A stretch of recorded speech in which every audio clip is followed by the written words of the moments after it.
A very warm good evening to all the participants, panelists, and my esteemed inaugural guests. And also good morning to those who've joined in from US. So today we are here because we do believe that industry is a very important stakeholder in the work that we do at USAID, and particularly under the program that we are doing, which is MAITREE. Probably most of you are familiar with what MAITREE stands for. MAITREE in English, in Hindi, means friendship and partnership. And in its true spirit of partnership, MAITREE is a program which is focused on transforming the markets for buildings, for introducing and accelerating efficiency in the building sector as well as in the cooling sector. And this is a program which is actually built on several partnerships ranging from let's say international organizations, other donor organizations, public sector in the form of EESL. We have Mr. Garnaik here. We have private sector being very well represented by each one of you here, by industry associations, and of course, this is a bilateral program, so Government of India, Ministry of Power.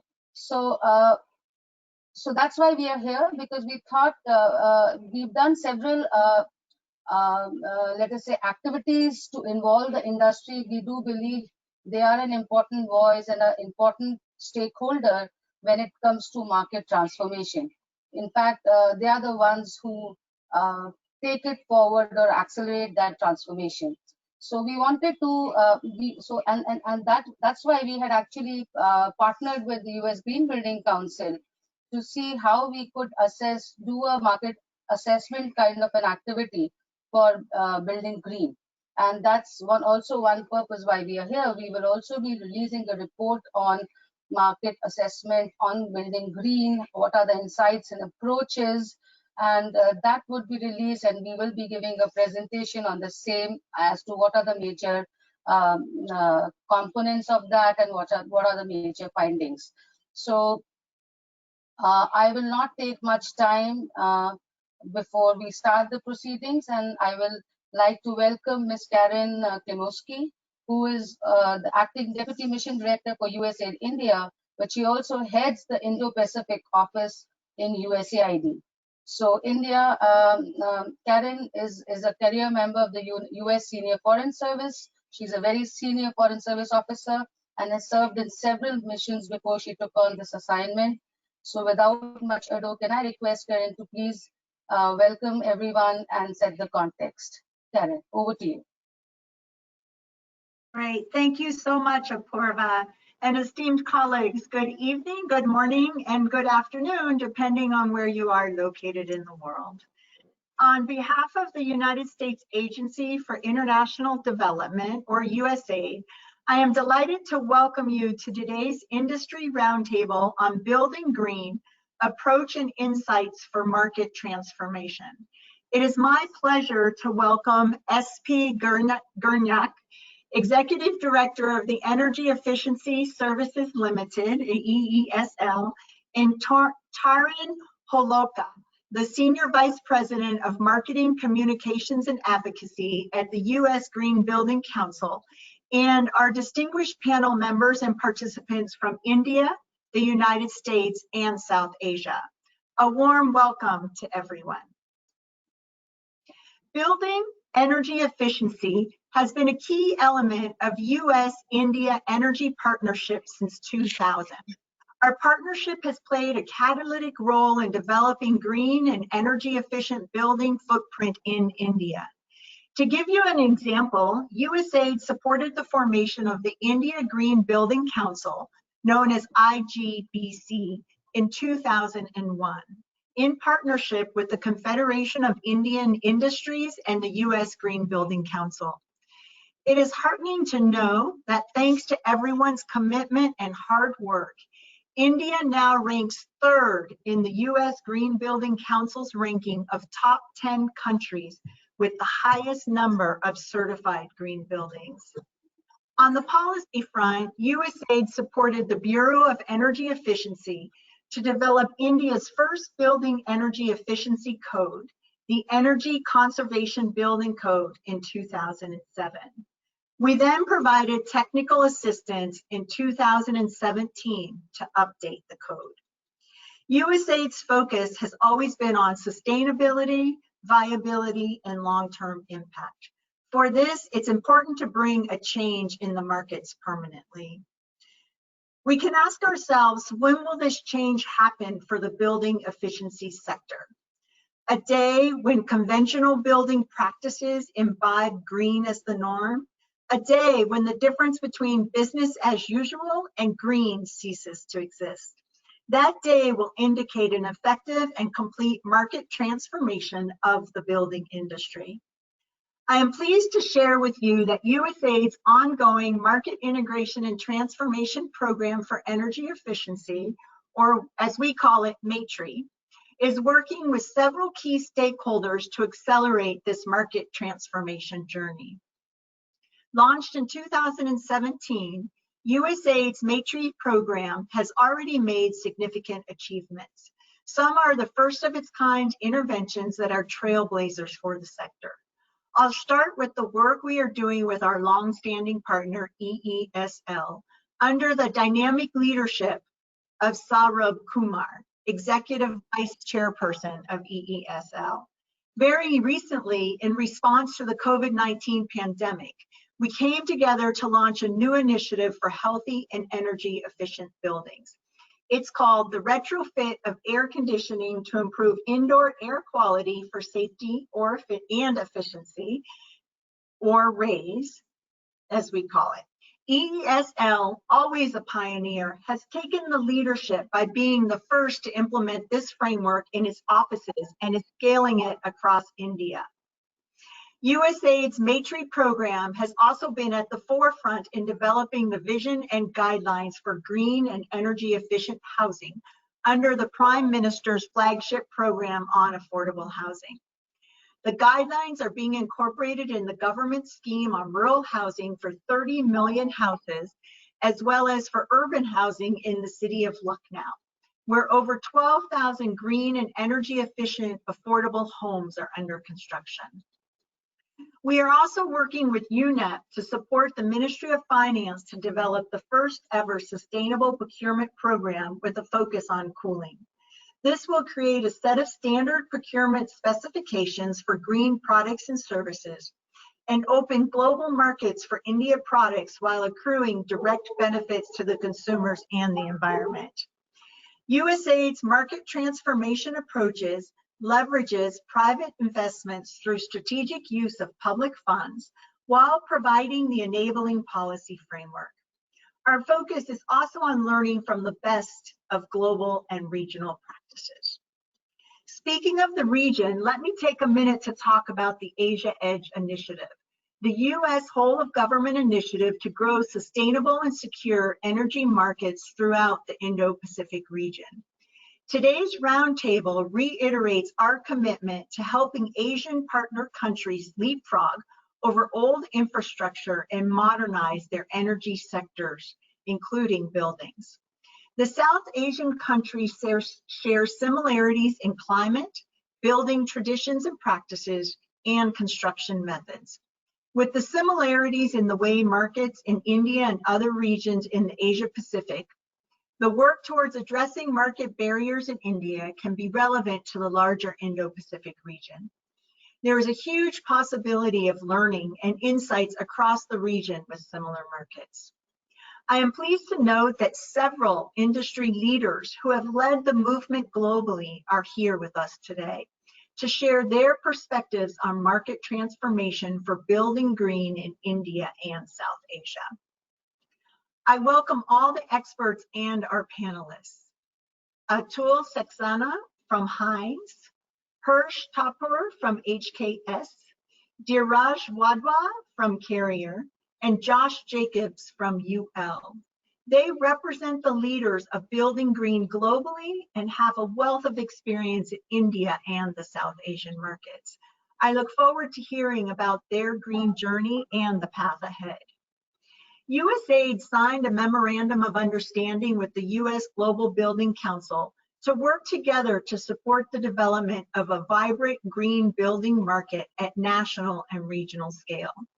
USGBC's LEED and other rating systems have demonstrated success in leading this transformation in buildings and communities worldwide. Together, we have developed a white paper on building green approach and insights, which, as Apurva mentioned, will be released today at this roundtable. One of the key findings of this paper is better communication of the need and benefit of building green to the community, occupants, and policymakers. I look forward to hearing from Taryn on the learning from USGBC's global experience and its applications in the South Asian context. Thank you all for joining us today. I hope you will find the white paper useful. I encourage you all to take full advantage of the vast experience and expertise available here today, and I hope we will all have fruitful discussions. Thank you so much. Thank you, Karen, for your insightful opening remarks and setting the context so beautifully. So what I can gather from what you said is, what works here in India in terms of the industry practices or the solutions in addressing the market barriers for transforming markets for green buildings and cooling will also have similar ripple effect in the South Asian market as well, and the cross learnings will be very useful. So with that, I will request Mr. S.P. Garnaik, who is a long-standing partner, not only on the MAITREE project, but several other USAID initiatives. And we've had several successes together. Mr. Garnaik, thank you for agreeing to join us today. And may I request you to please give the keynote address and then later on jointly release the market transformation report as well. So over to you, Mr. Garnaik. Thank you, Ms. Apurva, my co-panelists, and esteemed participants all across the world. And good evening, good morning, wherever you are. I feel honored to be here. In fact, this is a program, the MAITREE program, the market integration and transformation for energy efficiency. This is one of the, I can say it's a flagship bilateral arrangement between two countries to address the issue of the energy efficiency on various sectors. And from EESL point of view, it was really a great pleasure to working in this particular subject. Friends, I think the energy efficiency has got its own prominence over the last 1 or 2 decades. And coming to the Indian context, if you just see, the market is very, very huge. And after the enactment of the Energy Conservation Act, and there have been certain schemes which have, or programs which have been launched by Bureau of Energy Efficiency from 2002 to 2010 and or so. So this has actually set the ball rolling to address this demand side management programs at the various end users, various sectors. What we see in the past is that there was a need for the demand side management interventions, because the concept of the supply side management has changed over the years. If we want to actually get something in the saving at the end use, and if you only depend upon the supply side interventions, probably that is very too much costly. Apart from, there are a lot of other challenges and issues to that. So this energy efficiency programs under the Energy Conservation Act and some institutional mechanism which was created by central government and some of our federal, state governments, this has come out with certain solutions, and probably the schemes which were launched from 2006 onwards have got certain kind of success stories behind it. I'm not saying that all the programs and the schemes have been successful, but it has actually created a concept of the market transformation in the country. We did recently we did a study, what is the market opportunity in India as far as energy efficiency, investments in energy efficiency is concerned. We could see that about 18 to 20 billion dollars, that's the kind of market, investment opportunities in India.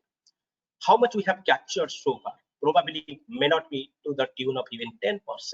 So the market is very, very huge, and the kind of policy changes are happening, particularly in the green energy or the clean energy initiative area, where more and more focus is going toward the renewables, the electric vehicle, or the e-mobility sector. So this has become more and more prominent to that. So if you see the Energy Efficiency Services Limited, which was again established under the National Mission on Enhanced Energy Efficiency as an implementing arm of the Bureau of Energy Efficiency to implement large-scale energy efficiency projects in the country. We have been successful in defining this particular aspect to a greater way. The moment I say in the defining this particular thing, so it actually has come out with a innovative financing or the innovating business models, because that's the, we feel that, and everybody, I think across the world, you must have felt that's the only challenges which we face across the world as far as energy efficiency propagation or implementations are concerned. There is a new technology required if you really go from one level of efficiency to the other level of efficiency. But at the same time, the new technology comes with a certain kind of higher investment, and actually that does not attract favorably to any of the end users to come forward and put up its own money as an upfront investment. So that is where, keeping these challenges in view, EESL came forward as a government entity to take these challenges, the technological risk as well as the financial risk, which typically the end users do encounter. We created a kind of environment, the ecosystem in the entire sector to go for large-scale investments. You must have heard about our very flagship and successful program of the LED lighting program. From 2014 or 15, we started this program with a very small province in India with a distribution of about 750,000 number of LED bulbs in the household consumers, I mean domestic consumers. The cost was roughly around $5, $5.50 at that point of time for a 7-watt LED bulb, which could replace a 100-watt incandescent bulb.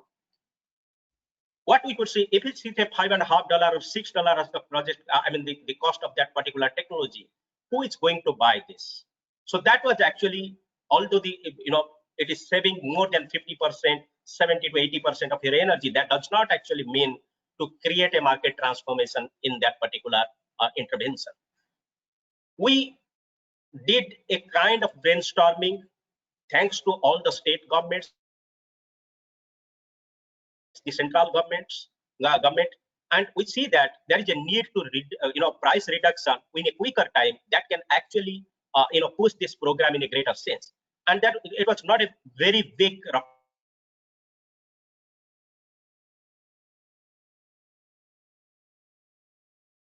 science or that thinking involved to that. Only things that we went with a economy of a demand aggregation approach from various provinces, various states. We could see that a drastic drop in the prices from $5.50 to even less than $1 within a period of 3 years. In that process, it's not a price reduction. Actually, it has also shown how this manufacturing preparedness in the country has also coped to the requirements. A lot of indigenous manufacturers came forward, the test laboratories came forward, and it also, and in the entire program modality you could just see, it created a complete ecosystem from supply, procurement, distribution, and finally the benefit to the end user. So it created not only the energy saving, it created investment for the in the market. Also, it brings a social change in the social life altogether. So that is the kind of thing what we see. And in that process, there has been a lot of stakeholder engagements as well, because we also adopted the on-bill financing model in some of the distribution companies, the electricity distribution companies, to make the product more affordable to the end users through through a EMI scheme. And in that process, what we see that it has been successful, and there was certain improvements required in that process. But once the price got reduced, then the users came forward to avoid that on-bill financing model, but they came forward to have this as a upfront payment model kind of thing. So that has been a success. The similar with the programs which we are doing with more than 1,600 urban local bodies, and where we have installed more than 10 million number of LED street lights. It is a massive program, and what we could see, the there has been a reduction in the energy consumption of about to the tune of about 50%. And there has been a programmatic model which tells that the entire investment is done by EESL in this entire program, and the investments are repaid to EESL from the monetized energy saving what the municipalities or the urban local bodies are getting. So it has created a kind of momentum in the entire country. The manufacturers, end users, the researchers, everybody has come forward to participate and support this in this program in whatever way possible to this. We have been very, very successful, and I can say proud enough to be engaged with USAID in this MAITREE program. And it has not been only touched upon the lighting or the program which are related to that context, but also if you just see in a total package, the solution has come from the from USAID MAITREE program as a technical assistance.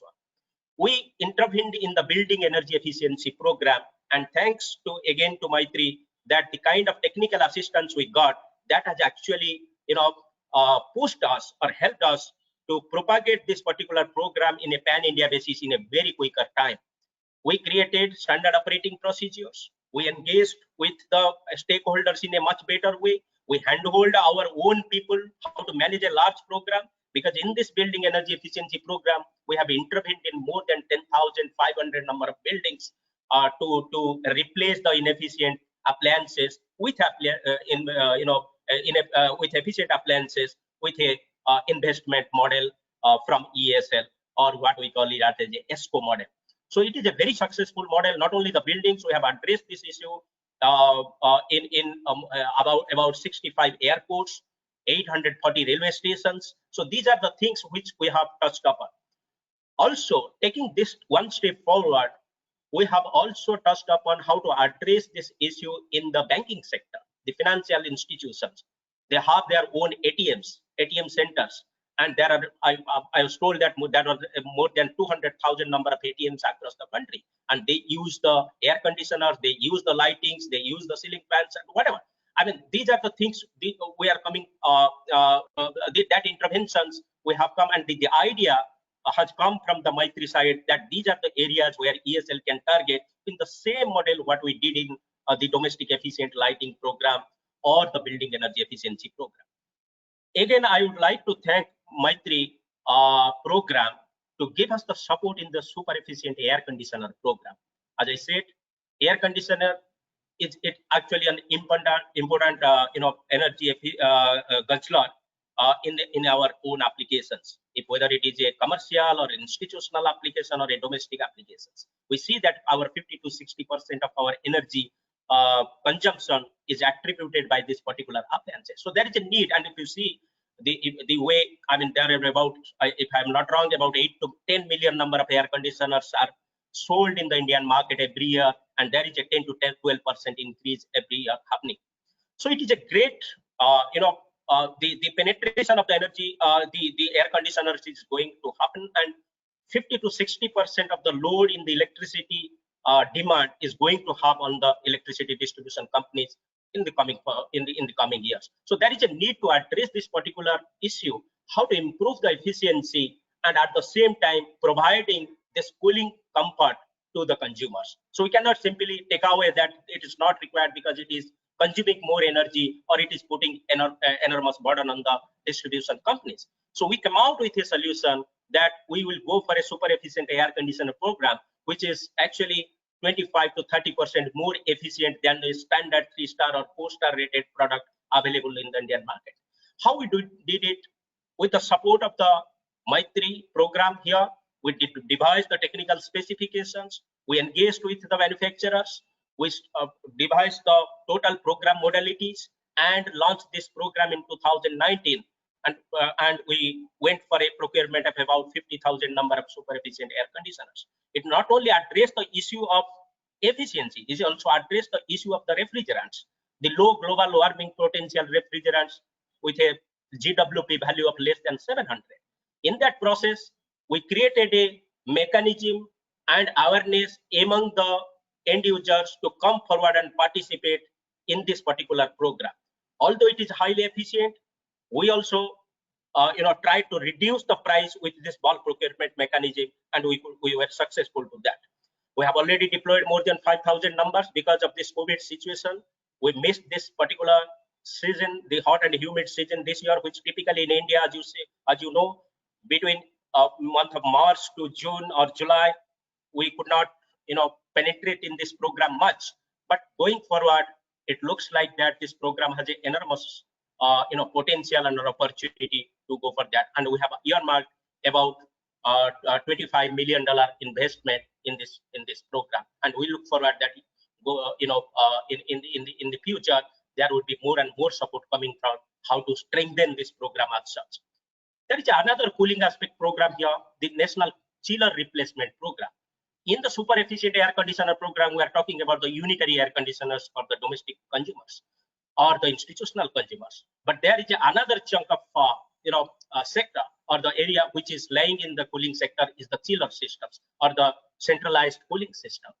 In that process, and if you just see, most of the chiller systems are either old or they are due for retrofit or due for replacement, and it is happening from in a piecemeal manner from user to user or the building to building. We did a very small market survey to that, and we could see that about 100 tonnage of the air conditioners to 300 tonnage, there is a replacement potential available in the Indian market, and which requires a sizable amount of investment with to be done in this thing. And this can actually save about 20 to 30% of the consumption, less consumption in the electricity from the baseline value. We have already worked on this program and designed this program. The parameters have been set, and we'll be launching this program very soon. And thanks again to USAID and MAITREE program to give this support in this particular area. The other program which we have tried to do, taking a successful success story in one of the corporates, what we did in Mahindra and Mahindra some time back, it was a packaged solution. The packaged solution in the form of providing, again, the lighting solutions, providing the air conditioner solutions, providing the the efficient motor solutions, because Mahindra and Mahindra is a manufacturing sector, it's an industry, and they have their locations all across India. So we gave them all these solutions as a package, and there was an investment to the tune of about $2.5 million, and we could see that a payback period roughly 1.2 to 1.5 years. It was a very successful program. We thought that if Mahindra has been successful with this package solution, which is provided by EESL with an innovative financing model, why it cannot be propagated to the other corporates or the other industries? Again, MAITREE conceptualized this program as an integrated energy efficiency services model. We call it integrated one, and we try to take it to the other corporates. I'm proud to say it here that we are going to sign the agreement with Aditya Birla Group. We have recently signed this agreement with ACC, that is a cement manufacturing unit across India, and the talks are going on with various other public sector undertaking. Already we are working with NTPC, PGCIL, Gas Authority of India Limited, and so on and so forth. So it looks like that this particular model will not only generate the revenue for the investors, but also it will actually save the energy or bring the market transformation in a totality. As said earlier by my co-panelist, this post-COVID situation or during this COVID situation, we came out with a pilot project of how to ensure the indoor air quality of our workplaces, and that was the need of the hour, how to reduce the pathogen level and ensure that all the parameters are specified by World Health Organization or ISRE is taken care of in this context. So that's the program. I was very, I was personally involved in this particular pilot. We did a pilot in 2-3 locations with the help of the technical support from USAID MAITREE program. And what we could see, there is an improvement of about 80 to 90% of the indoor air quality index from the pre-installation to the post-intervention. In this process, we did nothing only to improve the ventilation system, improve the filtration system, and there is a monitoring system to see what is what is the improvement there. So in this process, we want to take this particular intervention to various buildings, existing buildings who have their the centralized air conditioner systems, and so that this can actually be intervened in a demand aggregation approach, and the cost reduction can come down in the investments. So recently we took a board approval of our board approval to invest about $10 million in this particular as a first phase, and we'll see that if there is a sufficient appetite for this particular intervention, probably we'll take it to a phase-by-phase approach and targeting to the various consumers.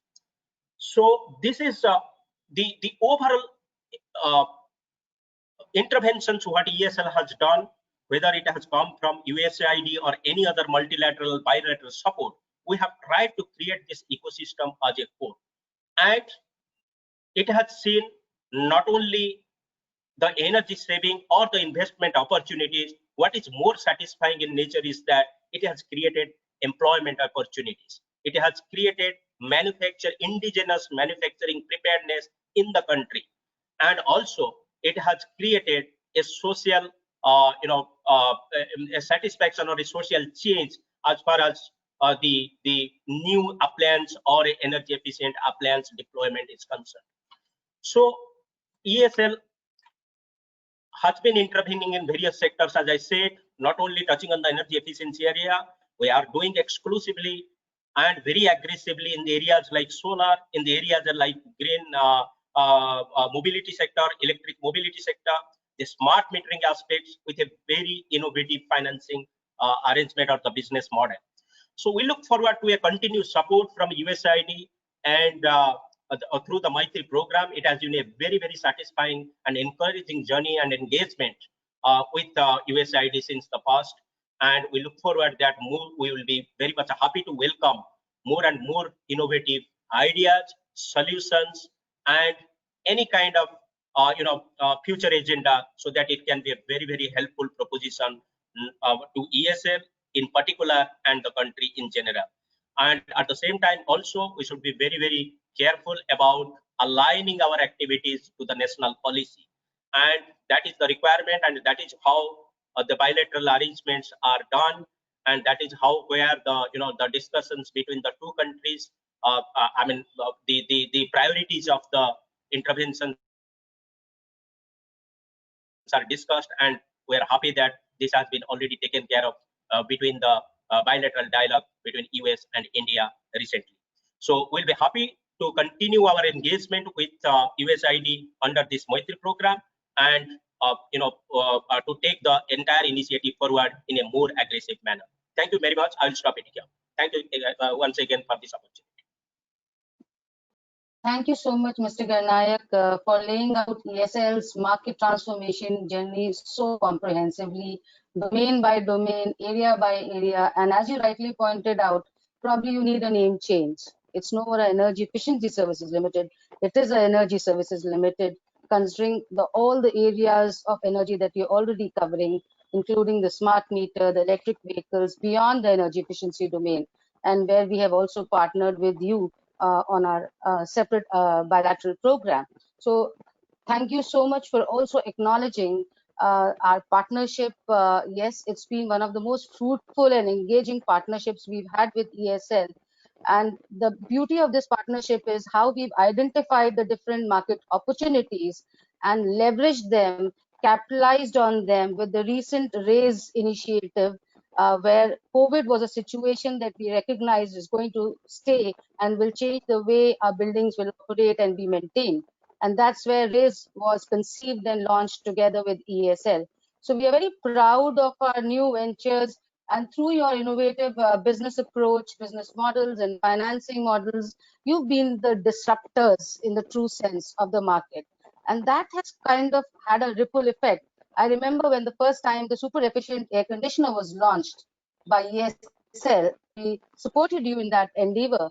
How the different companies in the air conditioning center sector, they raise their efficiency bars to compete with the product, with the new super efficiency levels that were launched in the Indian market.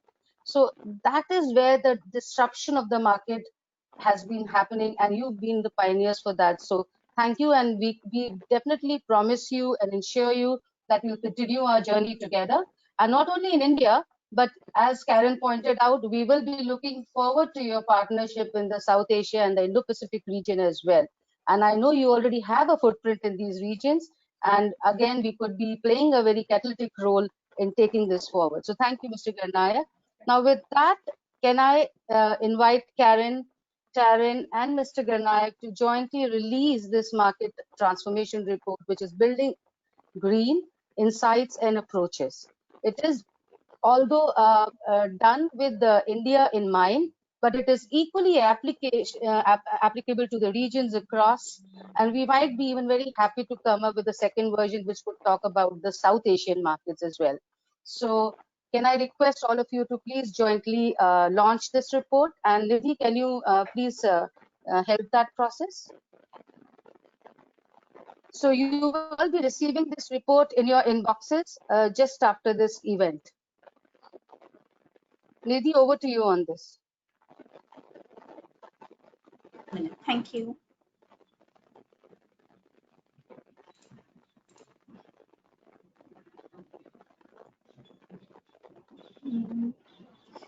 My screen is showing paused. Just a minute. There's another window on. Sorry for these technical glitches. Yeah, I'm That's sorry. the difference of a real and a virtual event.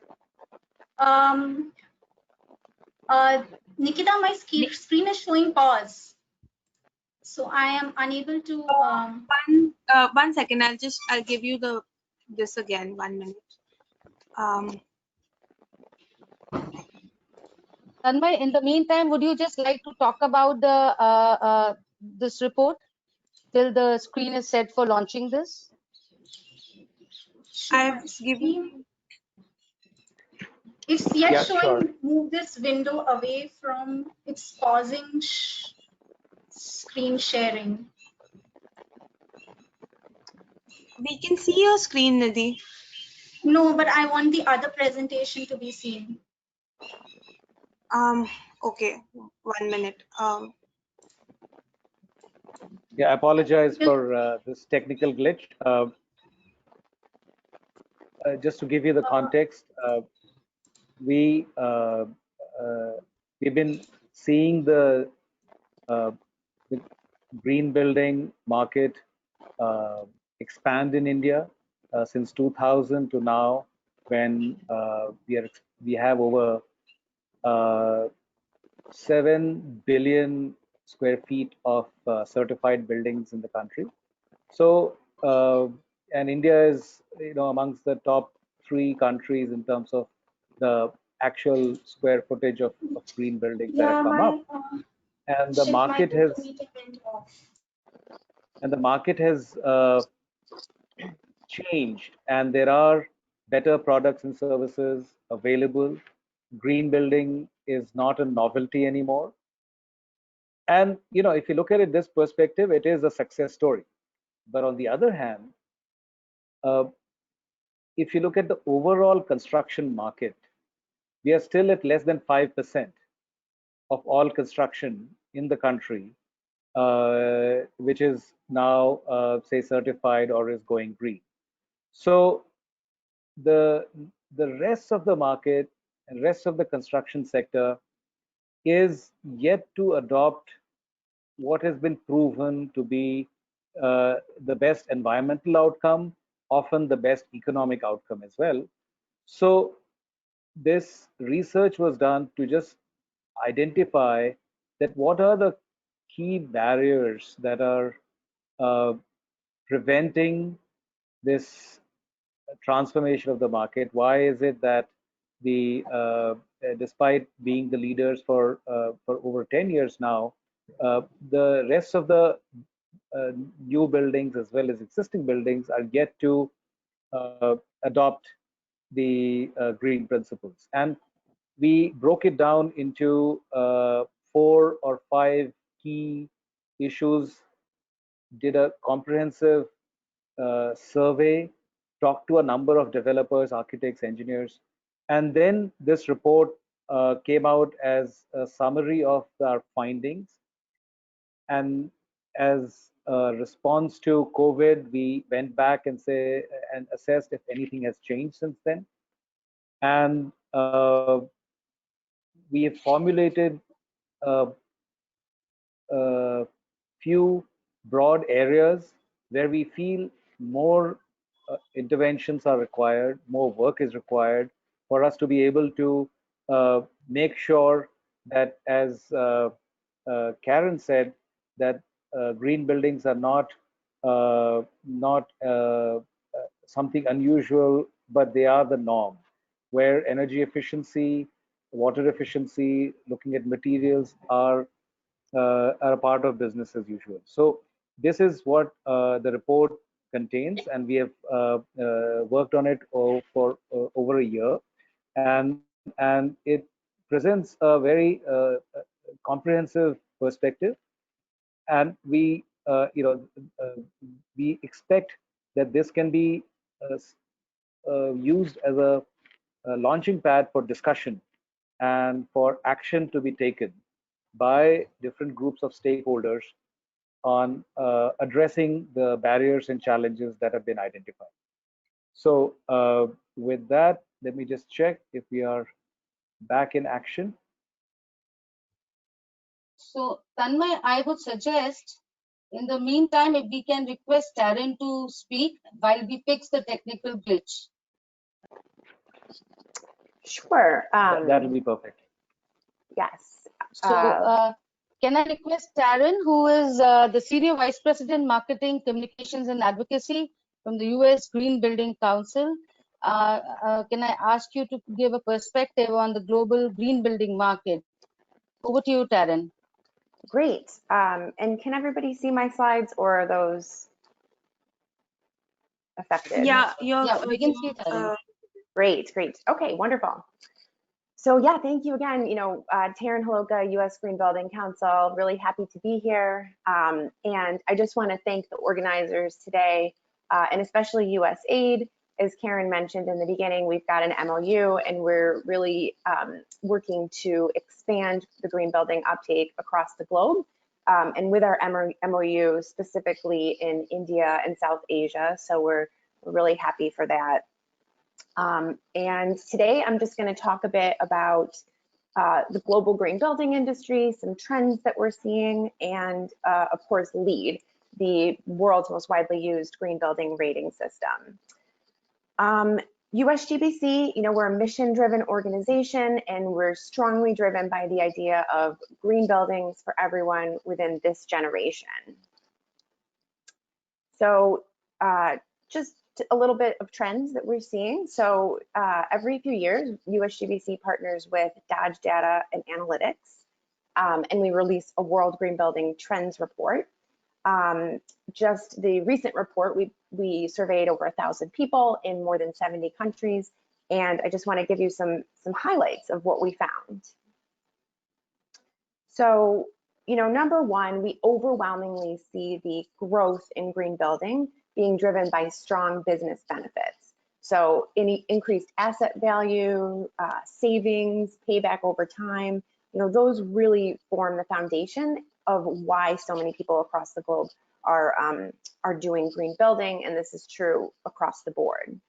And then the second trigger is client demand and environmental regulation. That also tops the list of motivators. And then third, creating healthier buildings is also a really top motivator for people, especially we noticed in Brazil, China, in India, and also in the US. And in India specifically, green buildings are really driven by client demand and the desire for healthier buildings. But we did see that, and someone mentioned this earlier, that the need for more public awareness around green building is a top challenge in the country. And then another compelling finding from the study, half of the leading green building players in the industry expect 60% of their projects to be green by next year. And 57% of building owners are planning to make most of their projects green by 2021. So of course, USGBC, we're working towards market transformation for green building, and our main tool is LEED. LEED really helps us build and operate green, healthy, and sustainable buildings, communities, and cities across the world. And just to show the impact of LEED, we've got more than 102,000 projects that are participating in LEED, and every day, 2.6 million square feet of building space is certifying to LEED. Just to give you an idea, that's the size of 45 American football fields that are certifying daily. Also through LEED, we're working on new programs and really trying to reward leadership. So projects that are certified can also go for LEED Zero, which is really built on net zero goals and recognizes projects that achieve zero waste, zero energy, water, and carbon goals. So today, we're excited to say that LEED is a full-scale global movement in 167 countries and territories. Actually, I think since this slide was created, we're now up to 172. So really just LEED is growing globally. We also have more than 200,000 LEED professionals. These are accredited professionals who are working to assist LEED projects across the world to take them from start to finish in their certification process. So over the last 20 years, LEED was released in 2000, and it's really served as a market transformation tool, as I was talking about, but it's also being embraced as a policy development tool. Government leaders have really seen it and decided that they want to embrace it and mandate LEED in many cases. In the US, for example, we have a lot of cities and government buildings have mandated LEED. They're also asking private buildings, offering incentives for going for LEED. We do have about 400 municipalities, 32 states, and 14 federal agencies that reference LEED as a best practice for building sustainably. And what we've seen, it's also become an economic development tool, and it's agnostic of market conditions. So over the years since LEED's been around, we've definitely had economic declines and things like that. And today there's the global pandemic, and this hasn't, what we're seeing is the value of LEED is higher than ever today as green building strategies really provide a foundation that supports people and businesses and communities and really helps us adapt during a crisis. So as many of you know, of course, the benefits of green building, the benefits of LEED, obviously saving money, consuming less energy, using less water, fewer resources, really providing a better indoor environment and healthier than traditional buildings. And of course, LEED certified buildings, we see that they offer a lifetime of returns. They cost less to operate. They reduce energy and water bills by as much as 40%. So people are using those savings to free up resources for other more important activities like, creating new jobs, attracting and retaining top talent, expanding their operations, investing in emerging technologies, lots of things that people are doing. Also, according to that World Green Building Trends report that I mentioned, respondents for new buildings expect to see 14% operational savings, and for existing buildings expect to see 13% operational savings. We also have heard from respondents that they're typically yielding a 7% increase in asset value over traditional ones. And one of our USGBC members, Populous here, they work on LEED and green building projects all around the globe, and they report that their pursuing LEED has given them significant payback. So you can see here adding less than 1% of the total cost, but then getting significant payback in energy and water savings over time. USGBC, a couple of years ago, we also talked to Fortune 200 companies just to sort of take the pulse of how these top performing companies across the world were prioritizing sustainability as part of their corporate social responsibility efforts. And a majority of them are actually using LEED to achieve their goals. You can see the numbers here.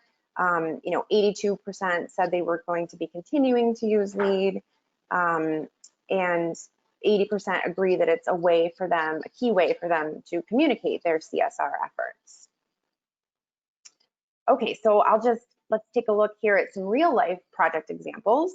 So this 7-Eleven here in Mexico, this was actually the first convenience store in the world to become LEED certified to achieve LEED Gold.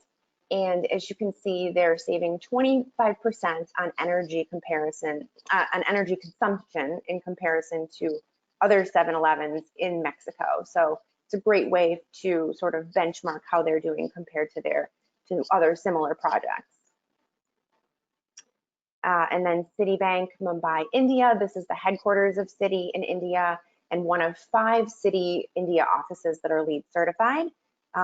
They've implemented some strategies in LEED, and you can see they've decreased their potable water usage and reduced their energy consumption pretty significantly, saving 7.65 million INR each year in energy bills. And then this is an example in the US. This is a building in DC where I'm talking to you from today. This is the Treasury building. It's a super old building, but they achieved LEED Gold in 2011. At the time, they were actually the oldest building in the world to achieve LEED. And they have decreased their water usage by 43%. Of course, electrical down by 7% and steam down by 53%. But I think the most impressive part of this project is that they're saving American taxpayer dollars. So every year, $3.5 million are being saved just from their energy and water bills. So that's a great success story there. Here's another building in New Delhi. This is the Ministry of External Affairs. It's actually the first ministry office in India to receive LEED Gold. And this facility was designed to promote daylight and ventilation. So they've decreased, you can see here, potable water by 100%, and they're saving 9.7 million INR per year. And then just an iconic building story here, Taipei 101. This originally was certified in 2011 as LEED Platinum, which is the highest level of certification. It was very big news when it was certified. It's one of the tallest buildings in the world, of course, and it's become an icon and set the quality and performance benchmark for super tall buildings in Asia. So, as you can see, LEED Green Building, it's all over the world and it's being used everywhere, not only to help save money, but also save resources, promote environmental health, and of course, promote human health. It's very important. We doing well by doing good is something you may have heard and something that a lot of companies are embracing and understanding. So, that adage has been very important to USGBC and to our members, and we've been embracing that. And of course, today, during the COVID epidemic, we're really seeing a need to build upon that work and build upon that idea, which is why we've launched a new vision. You can see it here: healthy people in healthy places equals a healthy economy. And as part of that vision, we've made some adaptations to LEED, and we've launched some new, what we're calling safety first pilot credits. These are to help buildings during and post COVID. These new credits follow best practices and really align with the current guidance that's out there. It deals with things like cleaning and disinfecting your workspace, reoccupancy, HVAC, plumbing, and these credits can be used by projects that are already LEED certified or that are undergoing LEED certification. And then just also along those lines of our strategy, we've also released our reentry. This is designed to be used by any building. It could be LEED or non-LEED. It just is helping to prepare a space for reentry and use during COVID. It's free and gives lots of tools to benchmark like infection control policies, procedures, and collect occupant experience just to ensure that everything's safe. Okay, and just to close, we all know that the impact of COVID will be felt for many years, but what really lies ahead for us is a responsibility to design a healthier, more resilient, and of course, more sustainable future. So that's why going forward, USGBC and working with our partners, we're really going to build people's trust that their spaces are healthy and have a positive environmental or positive impact, not only on them and the environment, but also on the economy at large. So thank you so much. Thank you, Taryn, for sharing with us how USGBC has been really instrumental in promoting the green building culture across the world through their various certification systems and their promotion policies.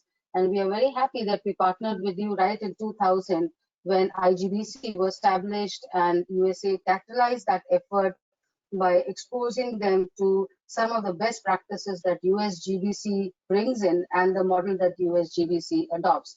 And very recently, just a couple 2 years back, when we signed an MOU under MAITREE program to take the green building movement further. And under MAITREE, wherever we have worked on buildings, we've made sure that we bring in these best practices in terms of the different certification schemes that not only USGBC, but the various other certification schemes that exist in India and across the world as different options for those who construct buildings. So they become part of the procurement practices in India. So thank you, Taryn. Now we've almost hopefully solved the technical glitch we had in releasing the report. So may I now again request Karen, Mr. Garnaik and Taryn to jointly report this Building Green Approach and Insights for Market Transformation. Over to you, Nidhi.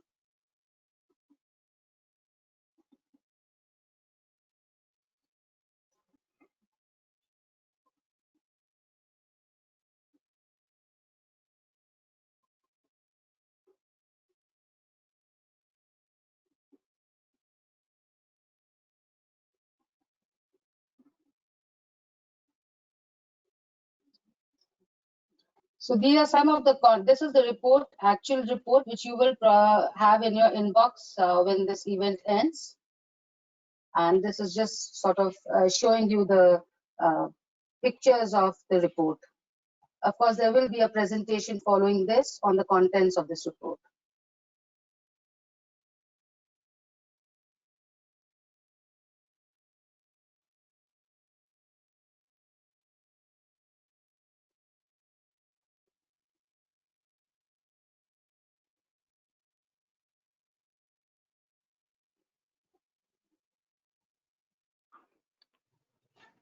So with that, this was how the report looks. And can I now request Gurneet and Nidhi to take over from here and also take us through this report in terms through a presentation that they have, which talks about the overview of MAITREE, just very, very briefly, although it's been touched upon by Karen, but just to give you an overview and then talk about the report. So over to you, Gurneet and Nidhi. Thanks.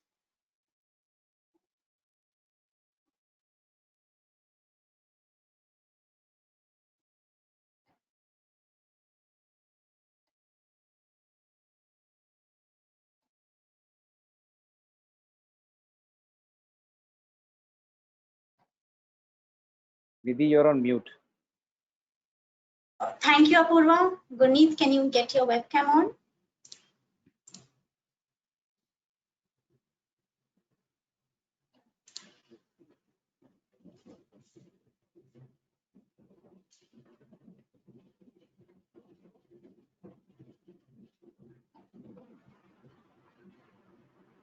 Nidhi, I think you can start off till Gurneet comes on board.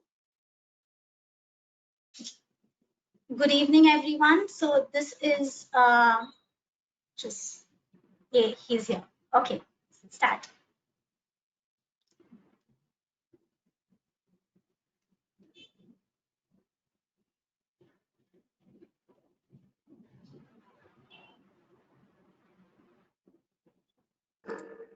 Hello, am I audible? Yes. Yes. Okay, sure. Yeah, thank you, Apurva, Mr. Garnaik, Karen, and Taryn for launching this report. I am Gurneet, and along with my senior colleague Nidhi, I'll be taking you through this report, the results, the process, and the final recommendations on this report. Nidhi, can you just move to the next slide?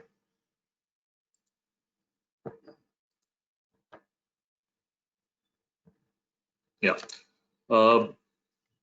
I think Apurva has already explained about the MAITREE program. Yeah, so broadly, the MAITREE program has got these three components: energy efficiency in buildings, sustainable cooling, and training and consumer engagement. And there are different programs on which we are working with different partners, so there is a private sector engagement. The whole thing is to look into scale up, looking into enabling policy and consumer engagement. So these are all market transformation approach that we are trying to cover under this MAITREE program. Yeah. And these are our partners with whom we are working. So EESL, Bureau of Energy Efficiency, Lucknow Development Authority, Indian Railways, ERM, GBCI, USGBC, IGBC, World Bank, and ISRO institutes. So now let me just take you through this report. Market transformation, as we all know, is a process whereby energy efficiency innovations are introduced into a marketplace. Over the time, they penetrate into the large portion of the market, and this generally follows this S curve. It is basically a process to accelerate the adoption and the process of removing the barriers and leveraging opportunities until we reach the stabilization of full market potential. Can you move to the next slide? Yeah. In the past 2 decades, that is 2000, since 2000, we have seen a boom in Indian construction industry, where it has grown by leaps and bounds. And as of 2016 Government of India data, the 1/3 of country's energy consumption is in residential and commercial buildings spaces. So this gives you an idea into the scale of building industry and the potential that it has in terms of energy savings. Can you just, yeah. And around the same time, in 2001, we saw green buildings penetrating into the Indian industry. In 2001, we got the first green building. But the irony is that even as an early adopter of green building in India, we have seen a minimal penetration or adoption of the same in construction sector. So one of the recent survey highlighted that the green building share in building sector is only 5%. So this is the reason why, along with GBCI, we undertook this study to structurally identify, characterize, and rank market barriers for mainstreaming green buildings. It also helped us in identifying the approach and solutions to overcome these barriers and have a energy efficient building market development in India. Now coming down to moving on to what all we covered under the building under this report. Building, as we all know, has got 3 phases in its life cycle: design, construction, and operation. So we decided to assess the best green building practices and technologies related to these 3 phases of building life cycle. As we all know, the strength of the building lies in foundation.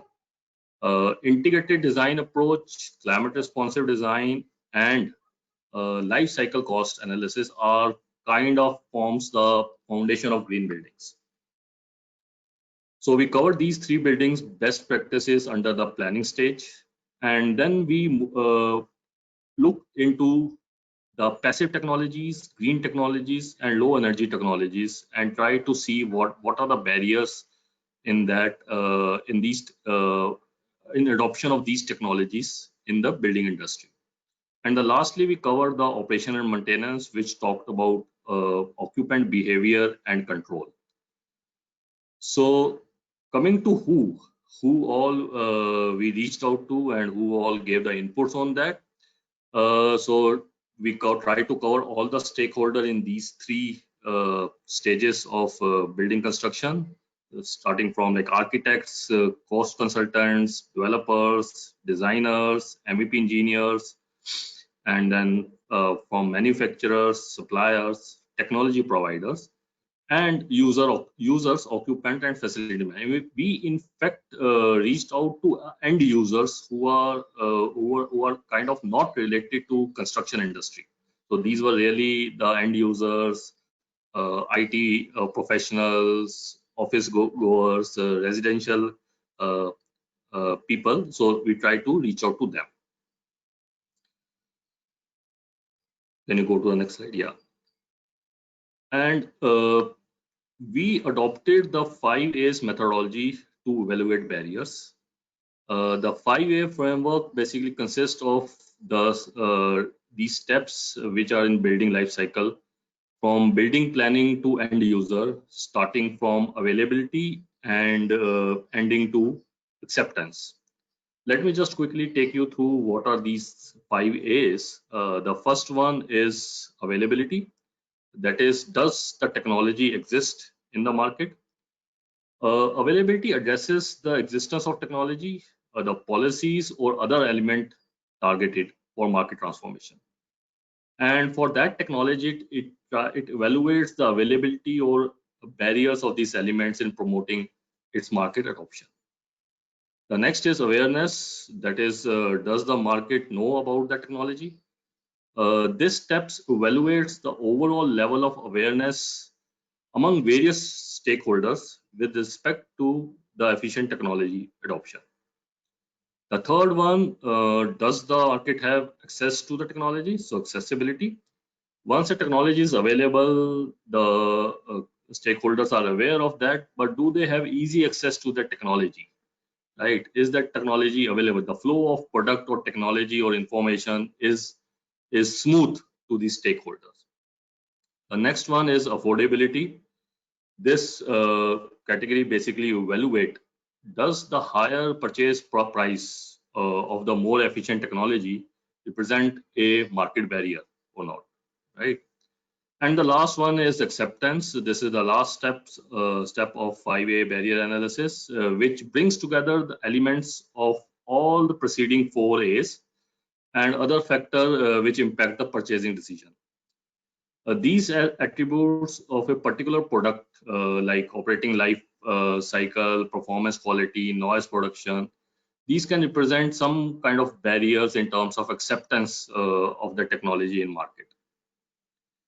And then we try to frame questions under these 5 A's. So Nidhi, can you just, yeah.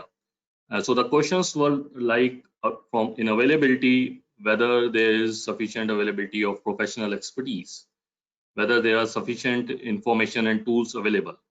Under awareness, whether the end user is aware of the benefits of the technology or those categories.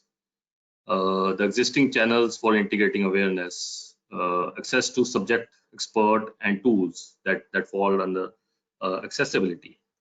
And what is the status of demonstration projects for that technology?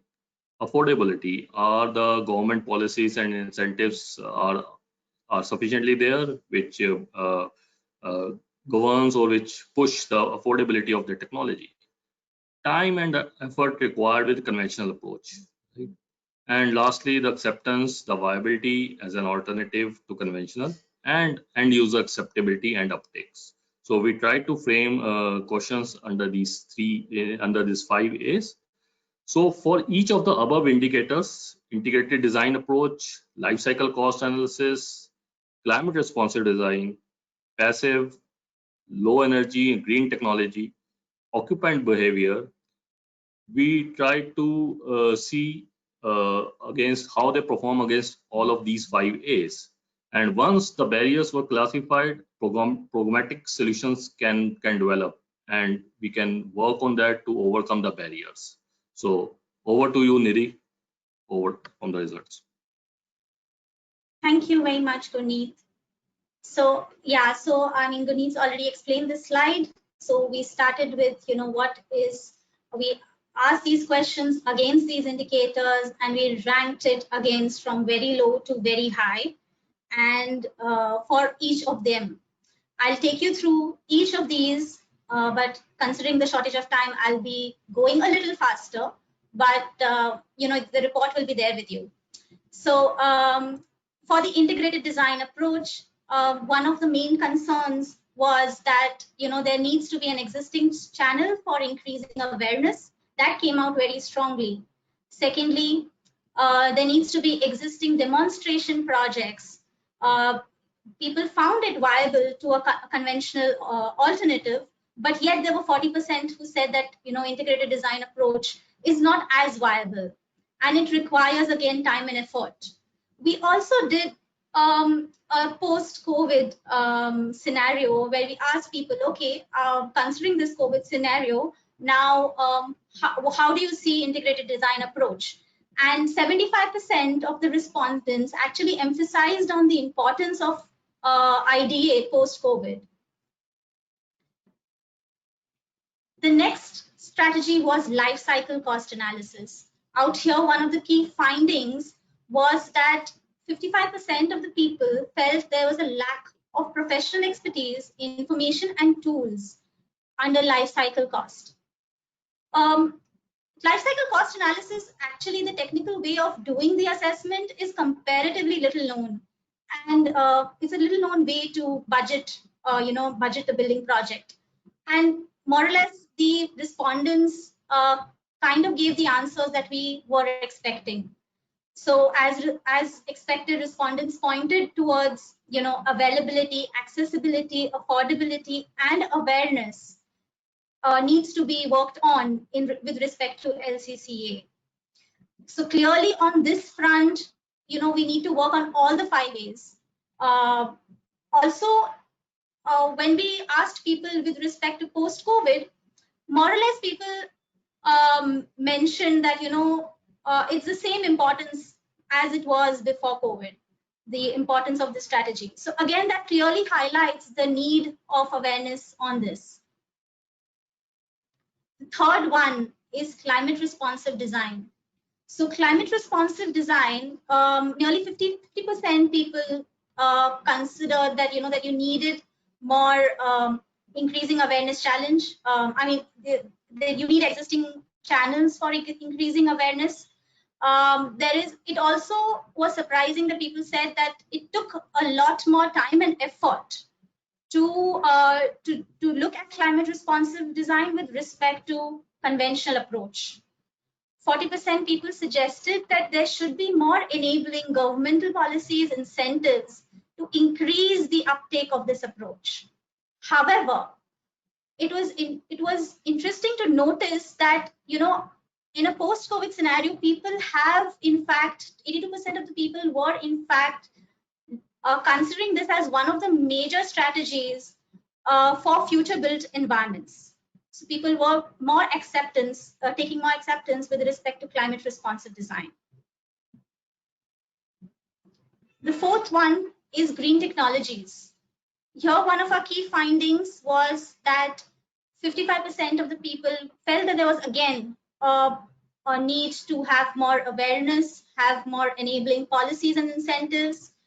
And 45% also included that there was a low level of awareness in reference to the benefits of green technologies. But we also see that when we ask questions in reference to self-sufficiency, people started prioritizing that. So, with respect to food, with respect to water, with respect to waste, people were looking at being self-sufficient. And how can green technology then enable that to happen, right? So we see a shift even happening in that direction. Just a second, Nidhi, there is some notification on the right bottom corner. So if you can just say yes or no to that, it's covering the slide. Oh, sorry, is that better now? It's fine. Yeah, it's fine, please. Okay, I'm sorry. I didn't know that people were not able to see. Okay, sorry. Okay, so when we're looking at green technologies, we were also looking at, we broke these down into different kinds of green strategies like materials, water fixtures, glazing, green building rating systems, actions or strategies with respect to waste management, water management, cooling, lighting. So what you notice is that, you know, there is very low familiarity with respect to specifically the material section and the efficient water fixture section. Whereas if you see at the bottom, there is a lot of awareness with respect to cooling, on lighting, on rainwater management. So when we are looking at even building awareness in which domains, we can clearly see that there needs to be action on materials, interior materials, healthy materials, water fixtures, efficient water fixtures, and clearly the actions taken by the industry on efficient cooling, lighting, including the work done by EESL and others, have actually created an awareness among the layperson on cooling, lighting, rainwater management.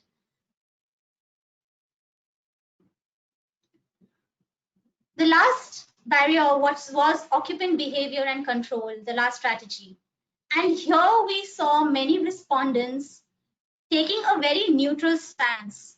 So this was something that, you know, which kind of indicates that there is a lack of awareness on what is occupant behavior and control. Because you see, more than 40%, sometimes all across, for all the barriers, people have taken a very neutral stance. Like 1/3 of them are just not moving either way, whether it's high or that is low.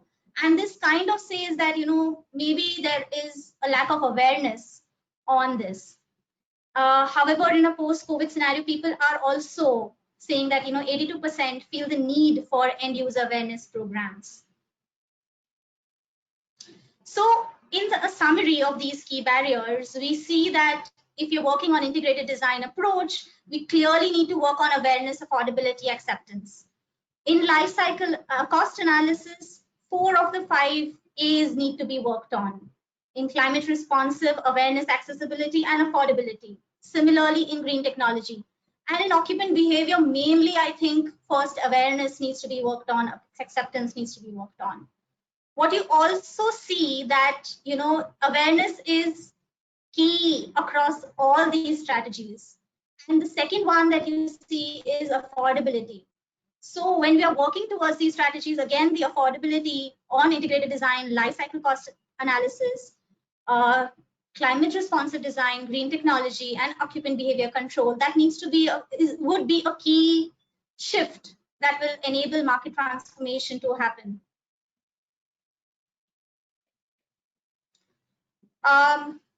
We did another survey for a post-COVID where we asked people to look at what are the relative importance of strategies post-COVID.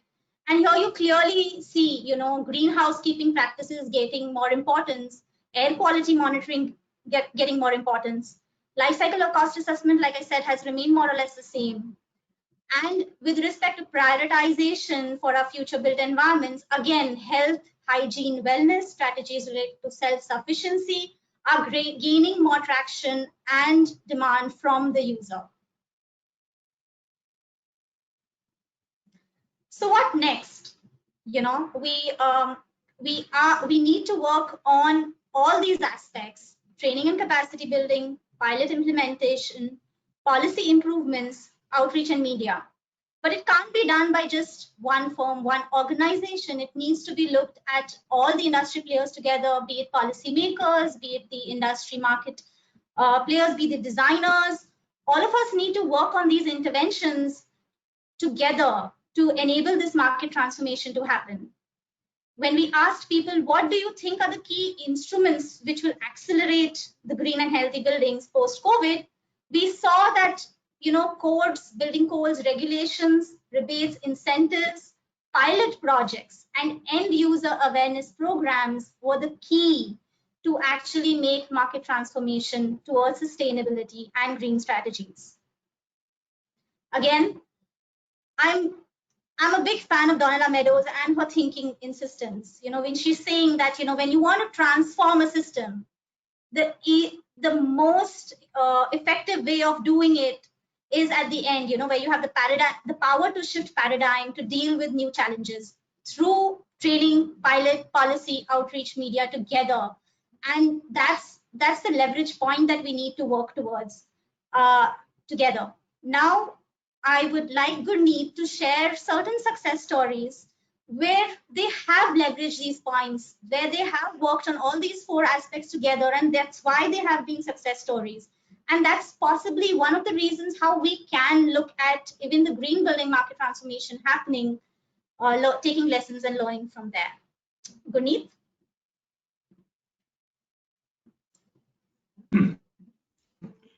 Yes, so the first success story is about green building certification programs and the code implementation. These programs, certification programs, and implementation are able to bring in market transformation. At least I have seen that in my 2 decades of experience. When I started my career in 2003 and 2004. At that moment, there was not much awareness about materials, about green building materials, about insulation, about double glass. Those were not the norms or normal business as usual cases. But with time, I have seen that because of these certification system and energy codes, there is a market shift. Now these materials are easily available. The cost has also reduced down. The market is aware of these materials. All the stakeholders are pushing these materials. So this is one of the success story that I feel is able to bring in market transformation in India. Next, Steve. Yeah. The other one, Mr. Garnaik has already covered, and it is more also now with EESL, they are doing applying this in other areas. But that was the first one, which is called Ujala, Unnati Jyoti by Affordable LED for All.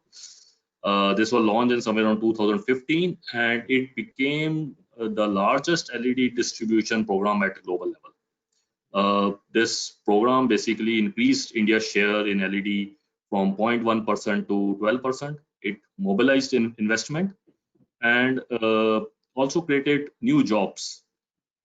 It also, I think everyone of us are aware, it brought down the prices of LEDs from 500 rupees to 90 rupees. So it's a great success story about market transformation, addressing affordability and availability of energy efficient product. Go to the next slide, Nidhi. Yeah. The other program is about standards and labeling, the star rating of buildings by Bureau of Energy Efficiency, and other programs related to appliances, refrigerator, AC, geyser, pumps. These programs were launched to create a demand in the market for energy efficient buildings, which are like based on their actual energy performance. And B was able to generate sufficient interest in these programs among appliances, upon building owners and other related stakeholders. Hence, through this program, it's a great example of acceptance. The star labeling was accepted by all the stakeholders, and they are taking it forward. B also adopted various effective public awareness programs through Ministry of Information and Broadcast and other Telecom Regulatory Authority of India. So these are just screenshot of some of the awareness programs.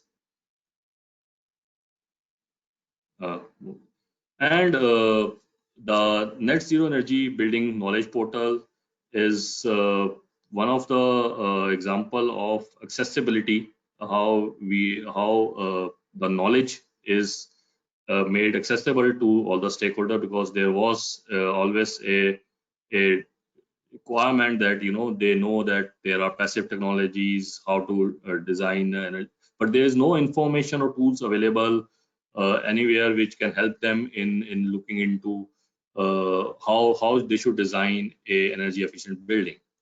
And the other program is the Lucknow Development Authority, where the technical knowledge or the technical knowledge of integrated design approach was applied in this program, where around 12,000 a prototype design was evaluated, was taken through the integrated design approach, was optimized, and now that prototype design is being implemented in around 12,000 residential units, affordable units developed by Lucknow Development Authority.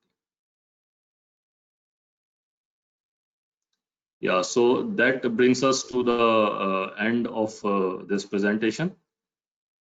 Nidhi. Thank you very much. I would like to now invite Tanmay to please take over.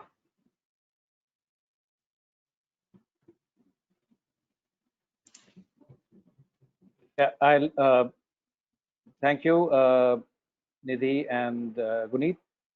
I request all our panelists to come on board now, switch on their cameras and be here. I welcome Mili for the most interesting part of our discussion today, which is the industry perspective and success stories and learnings. So I straight away would request Mili, who I do not need to introduce. She is been the figurehead for green buildings in this country from the first green building that has come in 2001 till now. She is currently the managing director of GBCI and senior vice president of USGBC, and she is looking at markets of GBCI for Asia Pacific region, not just for buildings, but for a wide array of certification systems, products, technologies, and new innovations, which range from green building, climate resilient housing, city planning, urban transportation, etc. She will moderate this panel along with me, and I request Mili to take over, start the panel discussion, and yes, all our panelists are here. Wonderful. Thank you. Thank you, Tanmay. Am I audible? Yes, you are.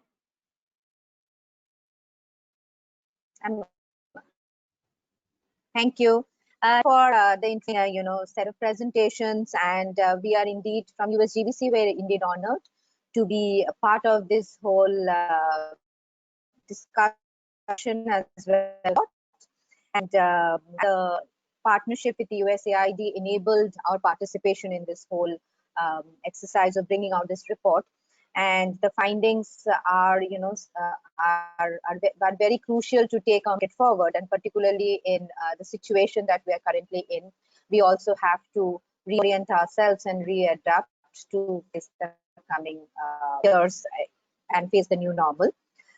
So as we all know that green building and healthy building is no longer a choice, but it's important choice. We cannot say either or for this.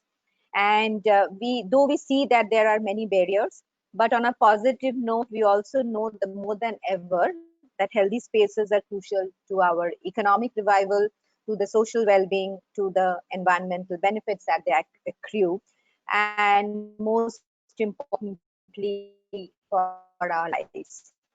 And it has been resonated by all the speakers who spoke before this panel discussion.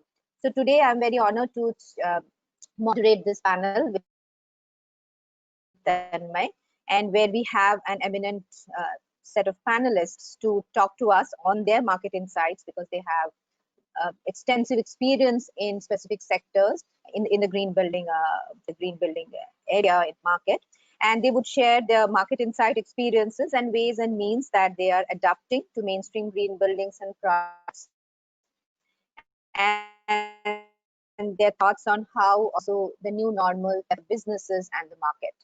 So without further ado, I would like to introduce our first panelist, Mr. Jacobs. Josh is the Director of Environmental Codes and Standards of UN, Environment and Sustainability.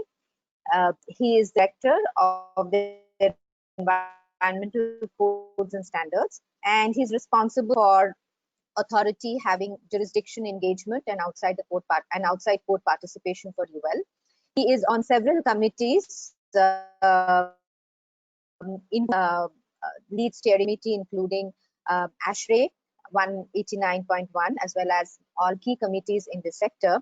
And he serves as the chairman of the US Mirror Committee for ISO 20000 for sustainable procurement as well. So Josh, over to you for the introductory comments. Great, thank you very much, Mili. And again, good evening to everyone. And thank you to USAID for helping put this event on. I'm very honored to be here and speak and hopefully move South Asia into the green revolution that we're all knowing is happening. And the wave that's going up, the data that was shown in the report is incredible and is something that we can all build on. I'm with, as Mili mentioned, UL Environment and Sustainability. Most people might know UL from a standpoint of that acute safety concept, right? Something burning down or plugging something in the wall. But today's marketplace is incredibly complex. We're going to hear from Mr. Atul later as a product manufacturers, building owners and operators. It's incredibly complex what has to happen. Obviously now we're dealing with a global pandemic, but climate change is a continuing thing, and trying to understand everything that's going on. Safety is a different word, right? UL is a mission-driven organization that our mission is to make the world a safer place. The problem is safety is truly situational, right? If you're not having a fire in your building at that moment, you're not really thinking about the acute problem of a fire, right? But we're starting to have these chronic safety problems like climate change, right? That is a chronic issue continuing to go on. Health concerns, whether it be from exposure to volatile organic compounds in our indoor spaces, or something like a global pandemic like COVID-19. These health problems are chronic issues that continue to pop up, and we need an answer to all of them. A lot of data here. UL is a global organization that we have over tens of billions of products certified on a global basis. I know later we talk about how do we expand the marketplace in India for green products. I know that we have over 400 product families that are actually certified being sold in India for sustainable concepts, whether it be low emitting material, whether it be environmental product declarations, recycled content, things of that nature. So we are seeing that expand. Again, we've got over 14,000 employees on a global basis. And what we're really trying to understand at UL Environment and Sustainability is we're trying to ensure that all of the triple bottom line concepts are thought of, right? People, planet, and profit. I know profit sometimes trips people up. They say, wait a minute, you're supposed to be the tree hugger in this conversation, the environmentalist in this conversation. But companies cannot be sustainable if they are not first profitable, right? They need to make one more dollar every year. They're not like our global governments that just can rack up debt. They have to make money to be able to put these sustainable concepts. And we, as an environmental community, need to show them that the combination of going environmental actually leads to greater profit, right? The people side of it, obviously, we want to keep people healthy. We want to keep people employed in fair wage jobs. We also want to keep the planet okay from a climate carbon perspective, also from a natural perspective. We don't want to take from the earth too much or destroy ecosystems. So what UL Environment and Sustainability is really doing is looking across that world. We have solutions around carbon, whether it is looking at a supply chain of carbon for a manufacturer and truly getting the carbon understanding of all their suppliers, whether it's looking at the manufacturer's overall carbon for their whole organization. We have software that is doing that. We also obviously certify products. We have the Green Guard program for low emitting material, which is the second most recognized sustainable product certification on the planet after Energy Star. We are one of the leading environmental product declaration program operators on the planet. We supply, I believe it's the second or third most EPDs on the planet, so people can start to understand the true environmental impact. And also, we now test around 4,700 buildings a year for their indoor air quality.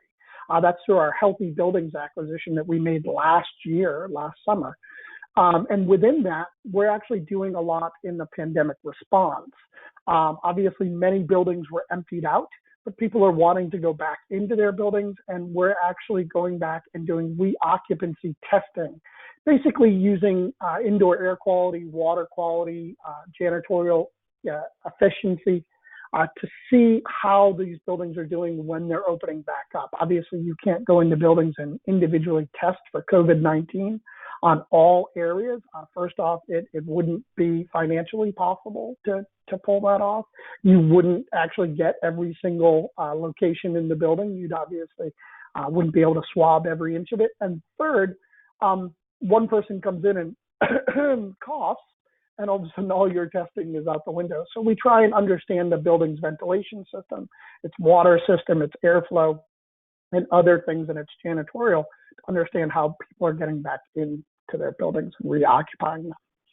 One area to look for is ul.com/spot.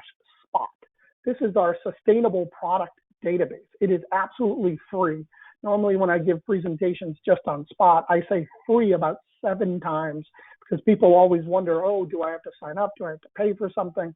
No, logging in is free. Looking at the information, downloading the information is all free.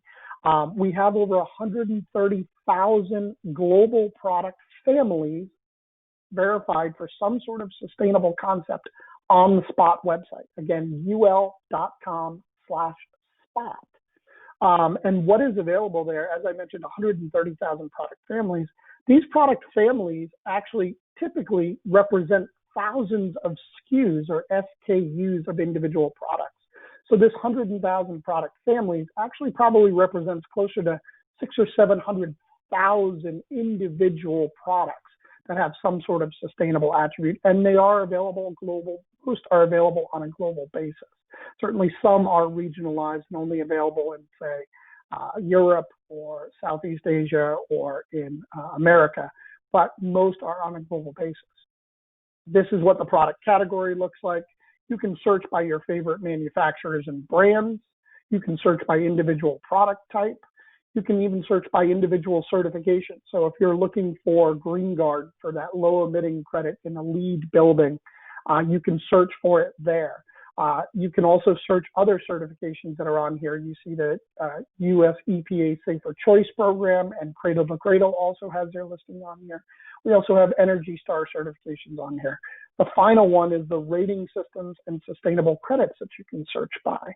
The incredible part there is when people are doing sustainable building, you can literally click on that link and it pulls up all the individual rating systems on a global basis, whether it be LEED, whether it be Singapore BCA Green Mark, whether it be BREEAM, Australia Green Star, on down the list, all these different programs out there that people are building buildings to. You can search by those individual building rating systems and then search by the credit, and it pulls up the products that are available to meet that credit in our database.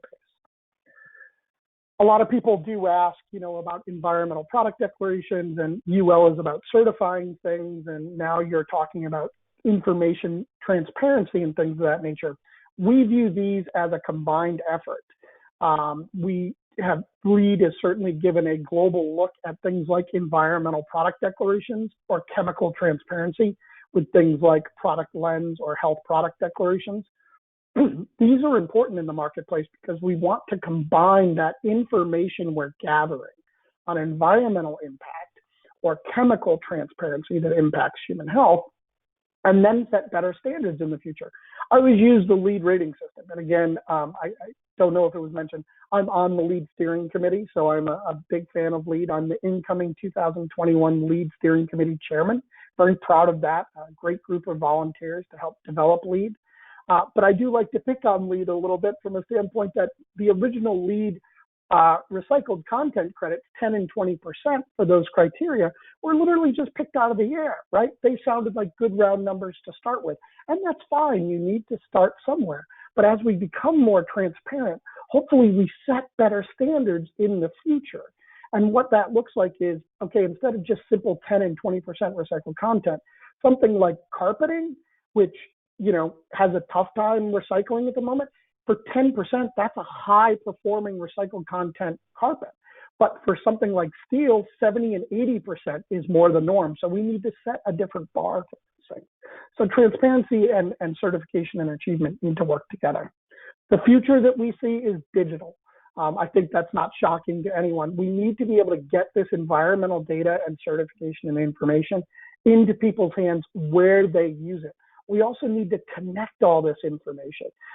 LEED ARC program, or the ARC Score program, is starting to give data right back to the building owner and operator as they're running the building and the occupants of the building. That's great, but what about the embodied carbon of the materials in that building? Should we have material databases where people can understand right away, okay, this carbon metric and this carbon metric, how do they combine and look over the entire building? So transforming on the digital platform is definitely the wave of the future. It has been for 40 years, but we definitely see advancements coming.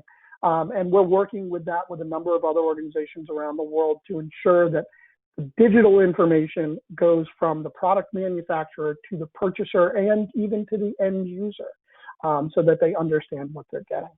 Again, that's us in a nutshell. We're really excited. Again, thank you to USAID. Thank you for the chance to speak here today. And I look forward to really hearing from the other panelists and all the presentations about how we can all help India move forward with their green transformation.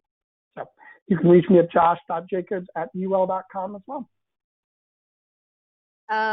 Thank you, Josh. Very, very insightful comments and presentation.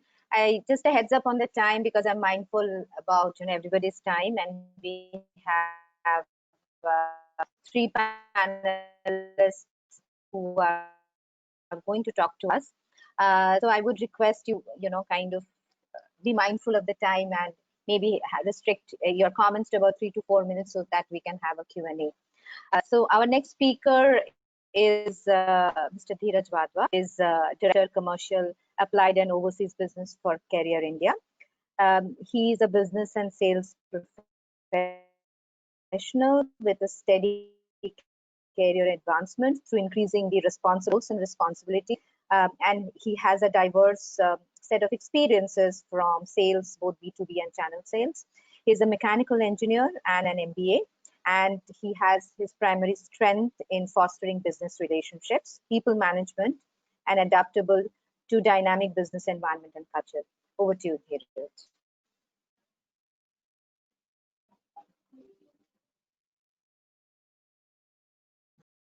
Thank you, Mili, for a brief introduction, and appreciate the opportunity given to us by all the stakeholders present here. I won't spend time on naming each and every one, but I appreciate the time being spent out here collectively by each one of us. And do take this opportunity to share our opinion, our inputs as an organization, and my own inputs representing the organization over here. First, to begin with, I'll just take a brief in line with what Mili you gave me as an insight, that keeping it as brief as possible about the organization to begin with. It's more to do with the related to the subject out here. I won't speak much about the organization because I believe Carrier, being a global organization, is known to quite a lot of people, and the product portfolio what we carry is largely aware of. But I would like to connect the dots out here with the subject what we are talking today, which is related to buildings going green. Connecting that, Carrier is a $19 billion organization globally present, and we have close to about 53,000 employees all over, and we are engaged in the business which is more to do with air conditioning, fire security, and refrigeration, with manufacturing locations spread across 9 geographies.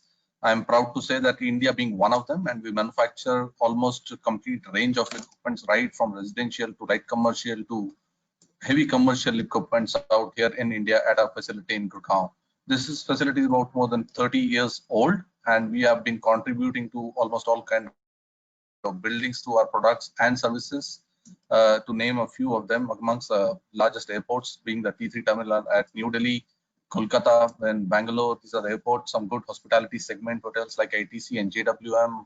Healthcare segments like AIMS, largely we are present through our equipments in these categories.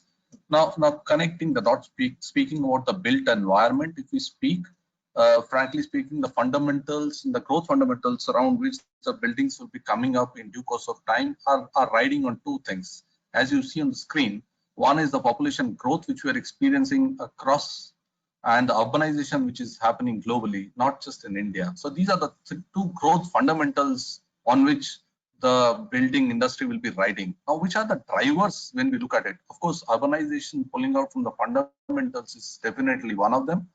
Besides that, modernization, which exists, which is from the existing building stock, what we have with us, the security piece, the life safety, the environment, and of course the regulatory pieces out here are all the drivers which will help us in constructing the right kind of buildings, the best buildings, the efficient buildings, whatever we call them. Now, pulling it out, a leaf out of all these drivers and fundamentals, the urbanization growth. If you look at the bottom piece of the slide, in next 1 decade, we are looking at close to about 20% increase in building stock. Yes, please. Yes, could you please go full screen so we can see the slides better? Give me a sec. It's that, yeah, the one next to it. Yes. Is that okay now? Seems similar actually. Is that okay? Yes, this is much better. Thank you. I think we can just go further full screen. Maybe view and then full screen in the menu bar.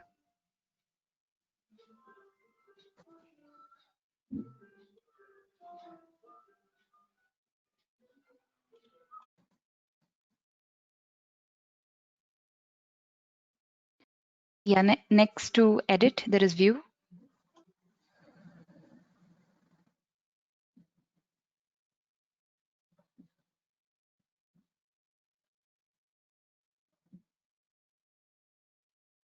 Yep, got it. Thank you. Okay, moving on. So what I was saying is, continuing with next decade, we'll be seeing a 25% increase basis a study in our complete building stock. And moving on from what's going to happen globally to India. Now, the India reality is we are going to see close to about 40% of people moving by 2030 into the cities. So that's the kind of urbanization which is going to happen. And also the study says that 80% of urban India still needs to be built.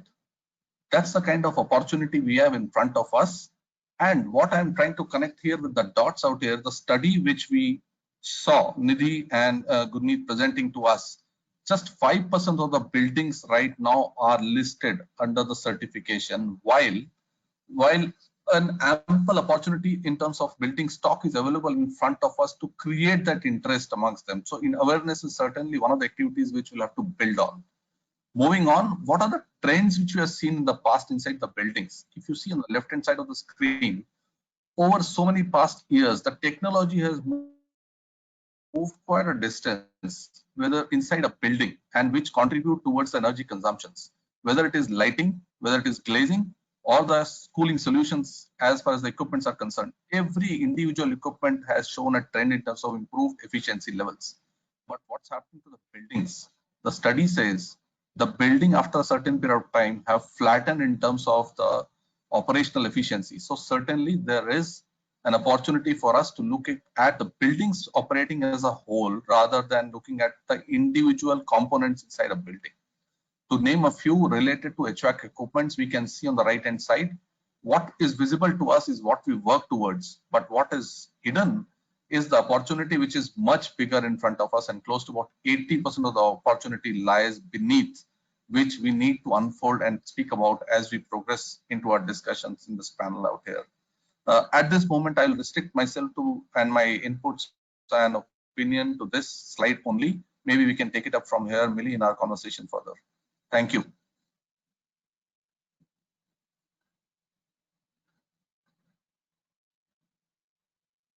Thank you so much, for your insights.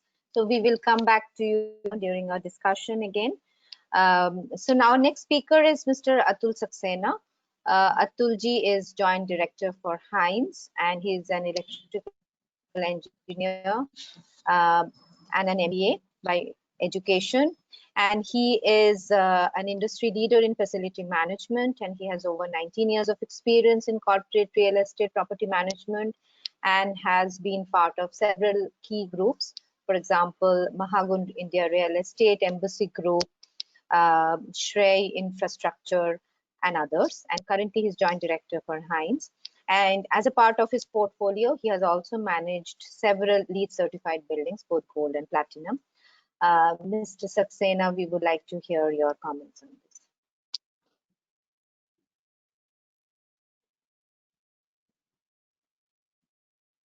Very much, Mili. Am I audible right now? Yes, you are. Yeah, thank you so much, and thanks for inviting me on such a wonderful platform.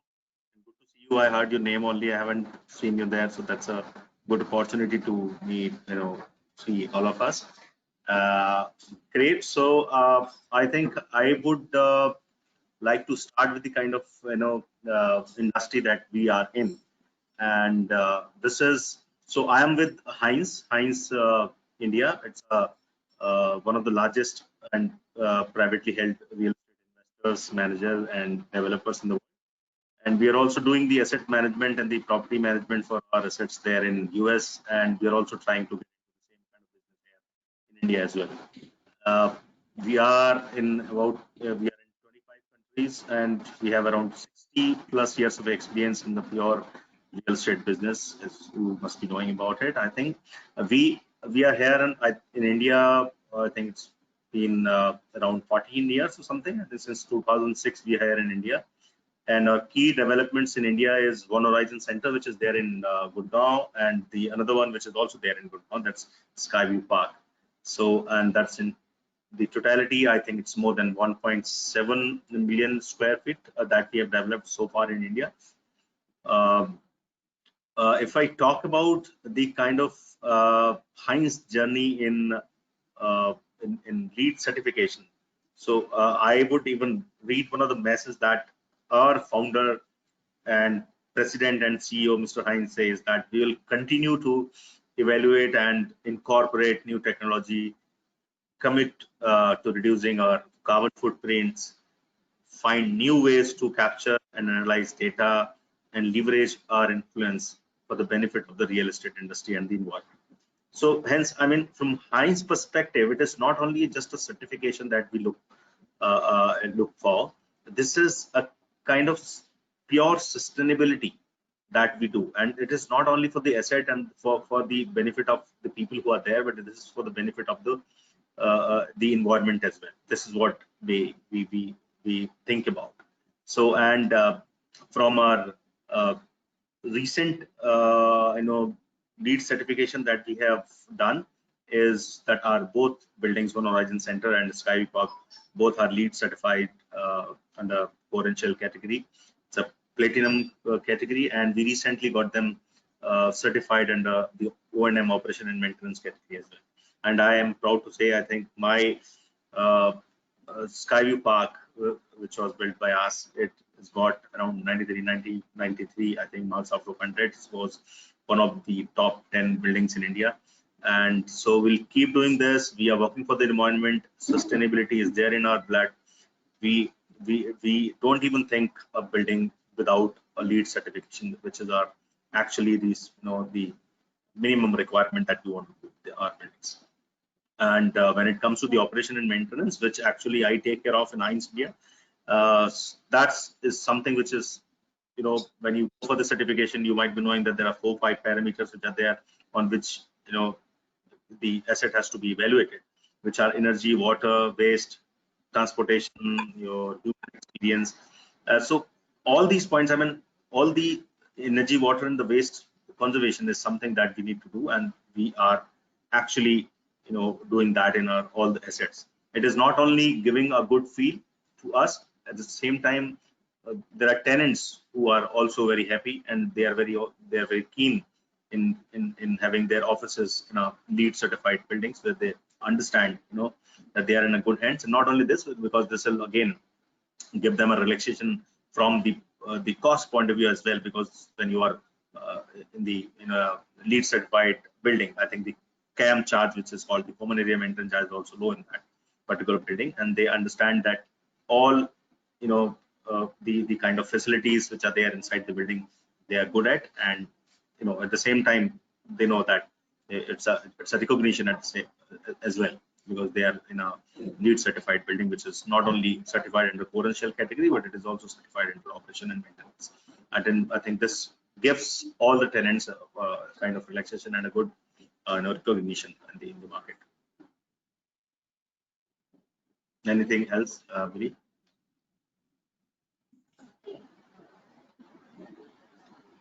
Thank you very much for your insights. And it's very important that comment that you made, that how you are adding to the credibility of facility management portfolio that you're handling through a credible certification, and how the consumer confidence is further getting instilled, and they are able to see better performance, and they feel confident that they are occupying a space that is healthy, sustainable, and efficient. So this is very, very crucial for our market. So our thanks, Mr. Saxena, for your comments. And our final speaker for this panel is Mr. Harsh Thapar. May I request others to please mute themselves? There is some background noise. Thank you very much. So Mr. Harsh Thapar, our final panelist, he's a vice president with HKS India. Harsh is an architect and a sustainable designer. He has extensive experience on working in large building and master planning projects internationally. He's passionate about building science, research, and technology, and on healthier buildings. And in these days, he is particularly studying on impacts of COVID-19 on the design of built environment. Harsh is vice president in HKS Architects India, a leading international design firm headquartered in the US. Harsh, your comments now. Thank you, Mili. And just wanted to check that you're able to see my screen, because I just have one slide. And is that correct? You're able to see my Not yet. slide? Not yet? Not yet. We can see you, but we can't see your screen. Okay. Yes, Harsh, we can see it now. You can? All right. Yeah. Okay, so thank you very much for inviting me. And so I've been entrusted with the responsibility to speak something about my organization and its efforts towards green building and sustainability. So I mean, firstly, HKS Architects has been creating, I would say, beautiful architecture for 80 years now, and it has 23 offices. We have 1,400 architects, and proudly as well planners, researchers, and engineers. And interestingly, we also have 300 full-time lead professionals with us and 75 well professionals. So that shows the emphasis that the organization is giving. I would like to say convey 6 points roughly, which I jotted down, and I'll just run through them and then engage with you in Q&A. The first is that green movement has come through a long journey, and so it is internally in our organization as well. And there have been a long journey of steps that have been taken, and they are being taken. And one of these steps, this is the second point which I wanted to convey, is actually creating internal expertise groups, which are multidisciplinary and work closely with our architects to support the technical design aspects, as well track the performance of our projects through the life cycle. And this is important because green concepts may be easily lost in later stages of design, especially if they're not supported with good technical work. And the third point I wanted to convey about HKS is that HKS has made many voluntary commitments and efforts in the area of sustainability and green building. And one of them I want to highlight is the AIA 2030 Challenge. And the American Institute of Architects in 2006 challenge the building community to, set very strict targets for building performance, and their step targets and eventually reaching carbon neutral buildings by 2030. So HK is really, looking at high performing buildings, not just certified buildings, but in fact we are looking at performance of all our building kind of portfolio of projects. The fourth point I wanted to convey is that the result of these efforts and many, many others is that today, there are, we have about 300 green certified or projects which are pursuing certifications. In total, 300 projects. So that's a sizable number, and there is a push towards it. An important step again taken by our organization this year is to join the UN Global Compact program, which actually puts our efforts of green building in a context of larger sustainability, credentials and aspirations that the organization has. So recently, as Mili mentioned, we've been looking at COVID-19, and I just wanted to say that I totally agree that the emphasis on green buildings now is not going to be just energy and money saving, but actually people really want healthy buildings. So thank you very much, and I look forward to engaging in the Q&A.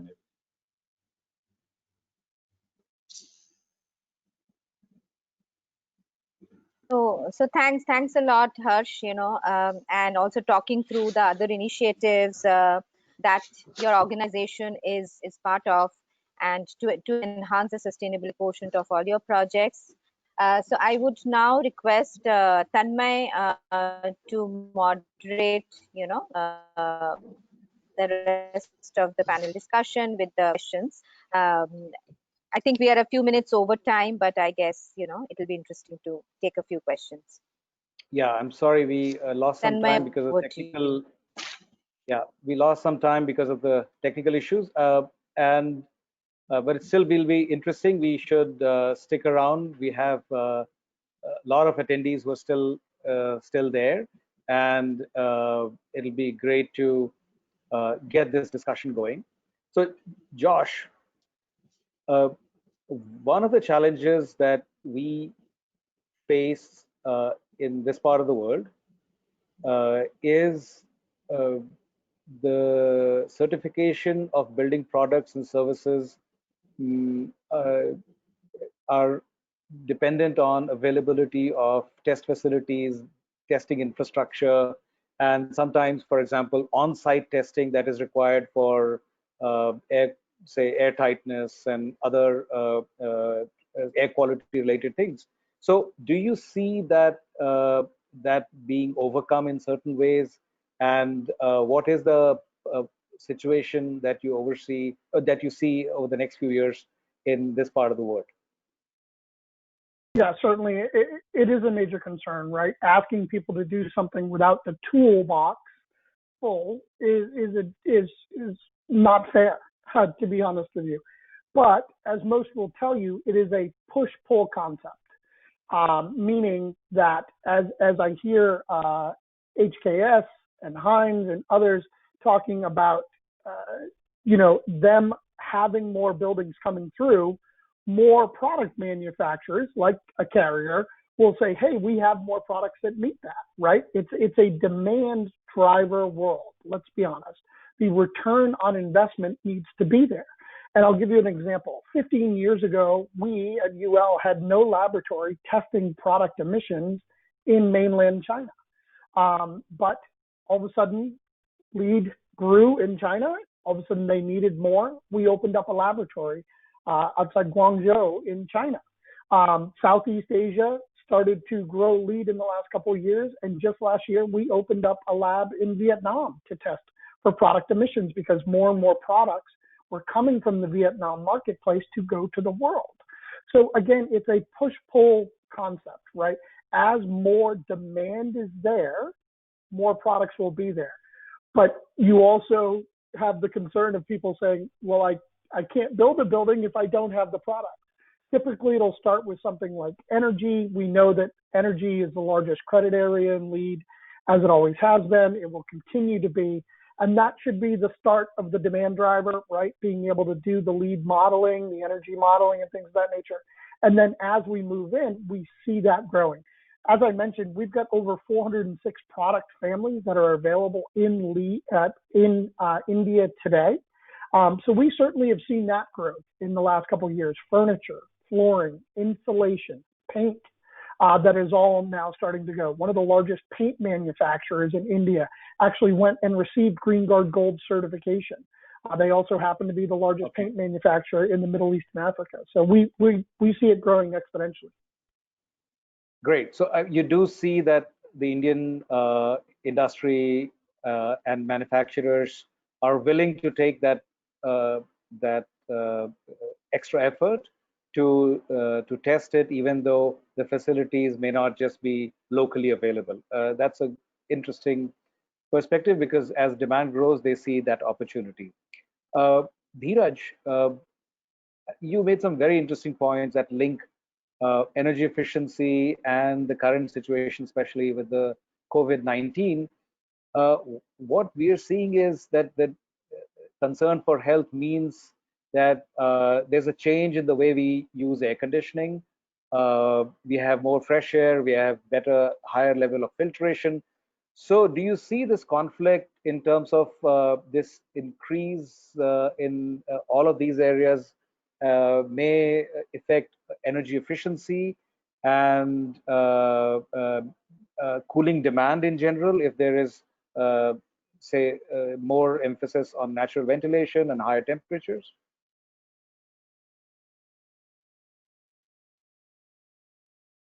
We can't hear you, Dhiraj. Thank you. Tanmay, this is a very interesting question, and this question keeps coming and has been coming to us for last about 3, 4, 5 months since the time we broke into this kind of a situation, and really made us think a lot around it. The good part is, if you look at as an organization, we being an engineering, sales, and service organization, which not only has got complete product portfolio with us, but complete solutions to address the customer needs. So these kind of questions prompted us to start thinking that we do have solutions with us. How do we reach out to the customers? Again, I connect the dots and link it to the study which you did. Awareness is one of the key things which came out of your study also in most of the areas. So what we started doing is we collaborated. We already have a collaboration with Harvard University. When to be very specific, it's Harvard School of Public Health, and Dr. Joe Allen over there, he collaborated with some of the technical, I should say, technocrats of the organizations, and we started creating webinars around this particular subject and reaching out to our customers, educating them that what kind of products do we have with us, and not only us, but the complete industry has it. But how do we apply them? How do we use them to create those healthy building requirements, meet those requirements and expectations? If you look, we have slowly now moved into a situation where the offices have opened up, and now it is a responsibility of the building owner or the lessee or the operator to see that how do we provide that safe environment to our employees, to our people, to our team members over there. And that's where our responsibility as an organization comes in. So that awareness being created is helping us. Now coming to the core question, yes, it does impact because it requires more ventilation under the current circumstances. It requires more filtration under the current circumstances. It puts additional load. But at the same time, we do have solutions with us as manufacturers which can optimize the complete requirement, because one important thing to be seen is as we operate, the population inside offices and buildings has come down significantly. So that load has come down. It's important for us to operate our buildings under the revised conditions wherein the people have gone down, but the need of the load has gone up. So important piece is how do we optimize these load requirements under these varying conditions to still keep our energy down while meeting the health needs. I hope I've been able to answer your question appropriately. No, so I guess what you're saying is there are two things that people need to be aware that there are technologies and design solutions available that can enable them to meet both the requirements at the same time without compromising efficiency or air quality. And also that with optimization, you can actually compensate for this increase in energy through things like variable operations, where our annual energy use comes down, your annual cooling demand comes down, because you have systems that operate more efficiently through the year. Thank you so much. I think that's a very interesting insight. Absolutely. Yeah. So Atul, taking up the same thread, you also mentioned the fact that the designing green buildings is important, but it's even more important to keep them operating green. And as Mr. Wadhwa said, that that involves continuously looking at your systems, looking at how the building operates, its requirements, and it entails cost. And we've seen that once people start operating buildings, their focus shifts, and the sustainability or energy efficiency of green does not remain so. But your experience has been different. So I wanted to see from your perspective, from Hines' perspective, what motivates you to continue operating your buildings as green? Is there an additional cost? How do you account for that cost? And what do other developers learn from that experience? You might be mute. Yeah, so you're right on that front. I mean, from Hines' perspective, I think we don't even only look for on the cost, right? It's not, we understand, because while you're designing the building, and while the moment building is done, construction is over, and it is handed over to the property management team or facility management team to operate, that point of time, nobody think about what is going to be the cost of operation of that premises.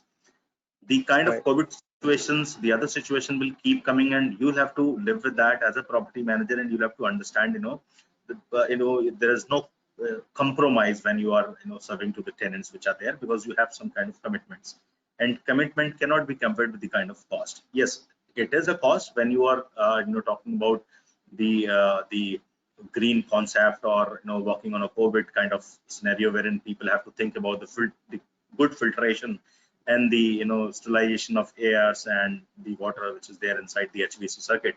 I think we have to be very focused. Being an engineer, being a property manager, we have to understand the need of the tenant, irrespective of the cost, because I'm sure this is not going to be hitting more cost in the common area maintenance office or something.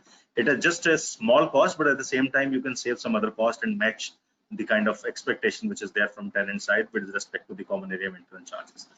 I think as far as the Hines strategies are concerned with respect to the green strategy, it is very simple. I mean, sustainability has been, at the heart of the firm. So from starting, Hines felt a kind of responsibility to the future and to drive a kind of things, in a better form. Sustainability for us, actually, it is not a mean to an end, right?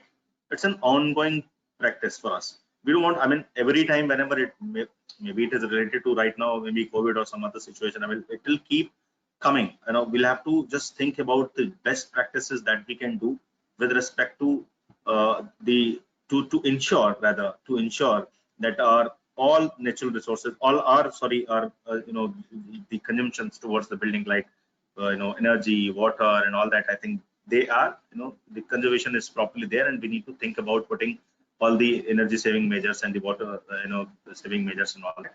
By even if you go the kind of new technology which is IoT based, the other technology which is a IBMS system, that is that's purely a part of design. But whenever you are looking at a green buildings, it is having a comprehensive IBMS system which can give you the kind of overall package of the HVAC, which is a major part in the building, and the electricity consumption. So based on your thinking towards that, it can save some cost for you, and at the same time you can also put some cost to make your system better, and so enhance your kind of facilities. Even right now in this platinum kind of building which we are sitting in, One Horizon Center, Skyview Park, or let's say if I talk about some other building which is platinum certified, we presume that this building is complete in that way that the designing is properly done, and we understand the kind of the expectations of the tenants. But at this point of time, we can go for a new technology, which right now we are going ahead with touchless technologies. We are going ahead with the kind of the air purification with respect to your UBGI system, or you are putting some kind of bipolar technology, or you are putting some other kind of stuff. There are many things in the market. So we are looking at from that perspective, and that is not adding that much of cost. For your information, I'll tell you that we have around 75.6 million square feet, which is certified, pre-certified, or registered under lease. So we are fully involved in this kind of sustainability, and there is no costs kind of thing which is stopping me to do any good changes. Wonderful. So what I hear from you is that, you know, it's a value. This green is not just an additionality, it's a value that is core of your thinking, and the clients and the tenants buy that. They understand that, and they are ready to give the kind of appreciation that it requires, or you know, go with you in terms of maybe even though it may be an additional cost, if it is communicated in the right way and you're able to show that it is it's a core value, then you are able to sustain it. I think that's a very interesting way of looking at it, and I hope, you know, more of our facility managers and developers look at it from that perspective. But, you know, that raises another question that I'll ask Harsh now. Harsh, you know, you work and design buildings and campuses for large international developers like Hines, which have a wonderful global image, and you have a global practice. One of the issues with sustainability and green is that how do you contextualize that, and is there a way to design buildings to be green for the market to respond to a different kind of green building depending on the local context, materials, and the way our lifestyle is different from, let's say, different parts of the say West, or you know, other climates, and colder climates, for example. So how do you reconcile this concept of international architecture, international development, but local context? Thanks for the question, Tanmay. I think firstly, I would like to say, you know, something which kind of sets a context that, you know, all great buildings, you know, or for that matter, all, you know, high performing buildings, you know, would essentially need, you know, a very good client team and commitment, right? I think it starts there. And I think that vision has to really come down from, you know, a great committed client organizer. That's my real feeling.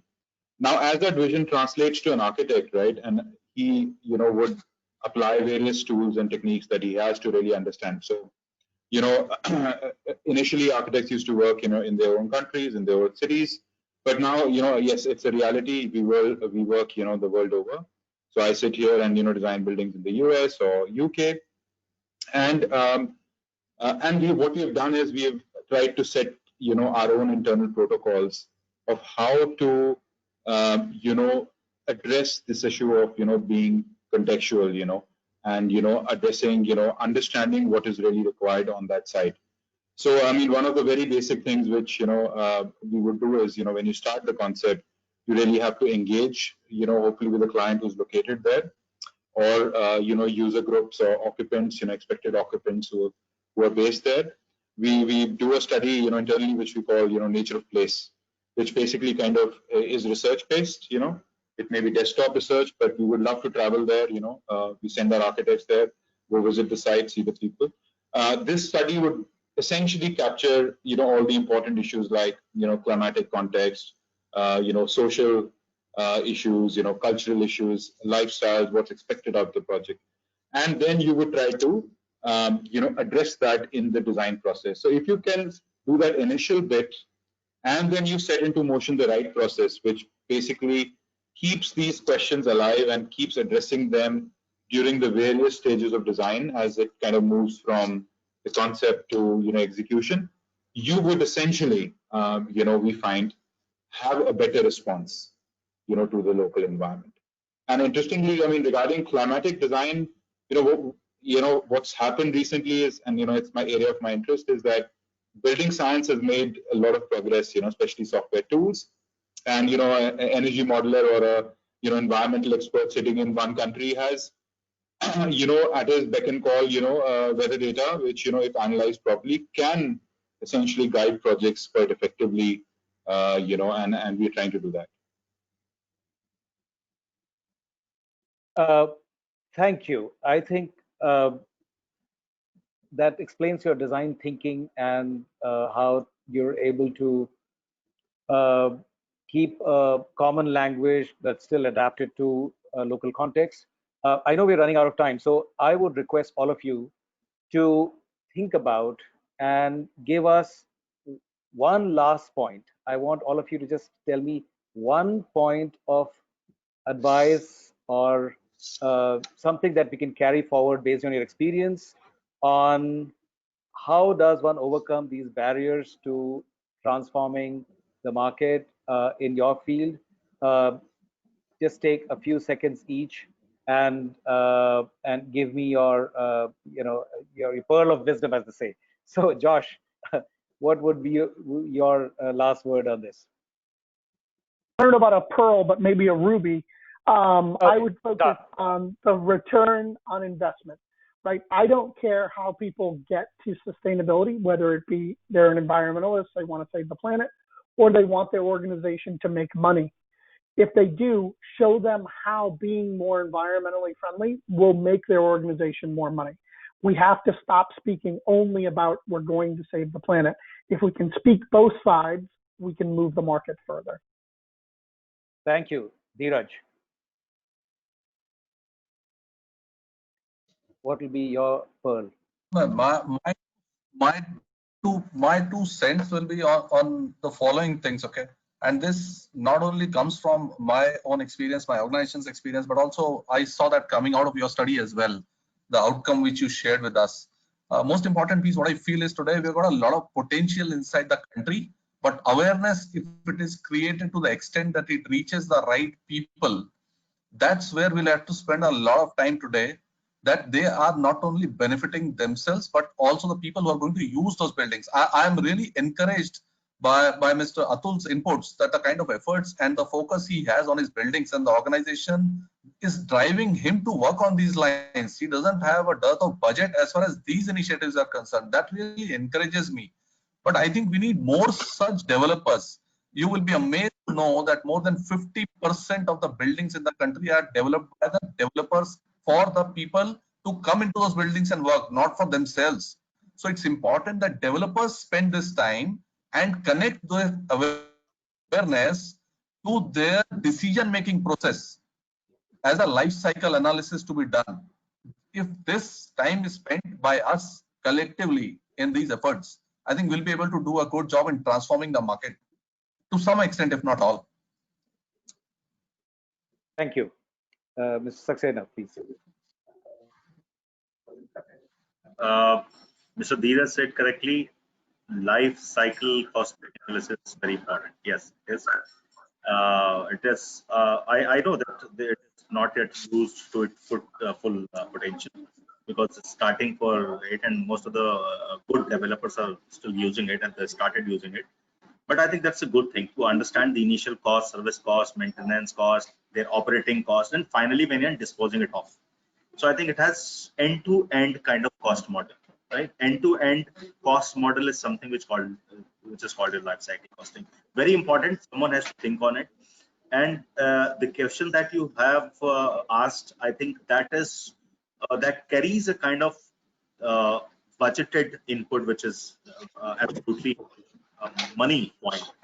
Somebody has to spend a little more while they are going ahead with new technology which is supporting them, not only in Leeds, for some other certification also. I would rather say only one point for this: let's not understand sustainability as a this is imposed to you, or you have to work under some kind of pressure, or some tenants' expectations, something. Just feel it is a responsibility of your organization. You're not only putting money just to upgrade your asset, you are putting money to even make your asset more comfortable. The people who are going to work within your premises, they should also feel proud. The companies who are also coming to your place, it doesn't matter whether they are giving you 180 rupees rent or 160 rupees rent, or it's giving you 100 rupees rent. I think the total cost will not go at that level. It is just a matter of 5-10 rupees of a rent. You will get your money back. So that's not the point. The point is whether you should work for the environment. You are in the environment. You have to understand your responsibilities also. And nowadays it has been, it is a common practice all across. I think nobody is saying that, okay, I'll have to make my building ready from the sustainability point of view. Do I need to do some kind of a electrical management by putting VFDs and speed control method or some kind of LEDs and all that to, you know, to reduce the cost of energy? The same way for water, the same way for some HVAC part, which is approximately 50-60% of the electrical consumption in a building. So I mean, we are not putting all that together to manage the building, but please make sure that this sustainability is not a part of project. Let's take it as a responsibility, work it for that, and you'll get, you know, the benefit out of that. Don't worry about it. I think this is what I. Thank you. Thank you.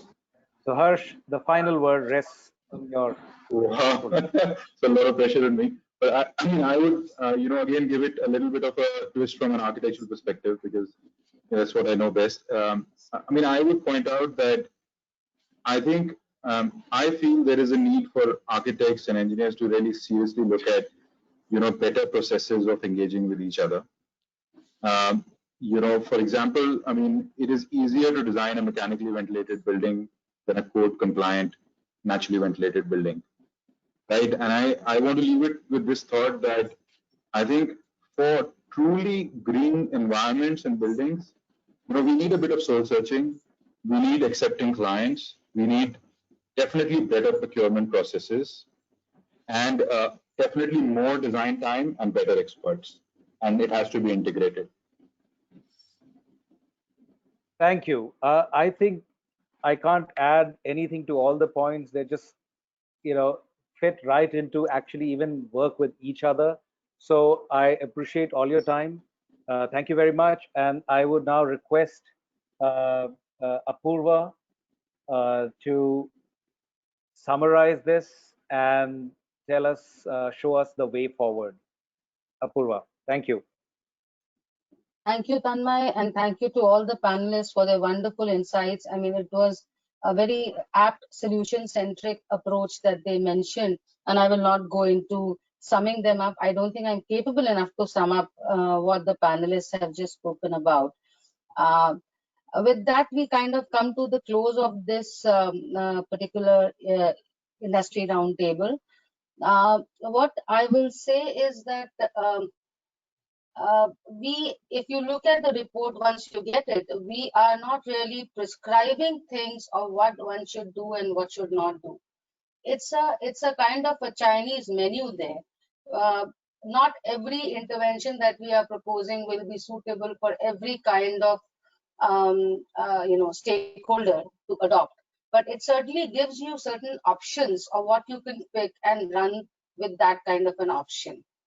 As far as I'm concerned, I will probably like to put it upfront what role USAID could play in addressing the market barriers for transformation, and something that we have been doing for more than a decade now in the building sector.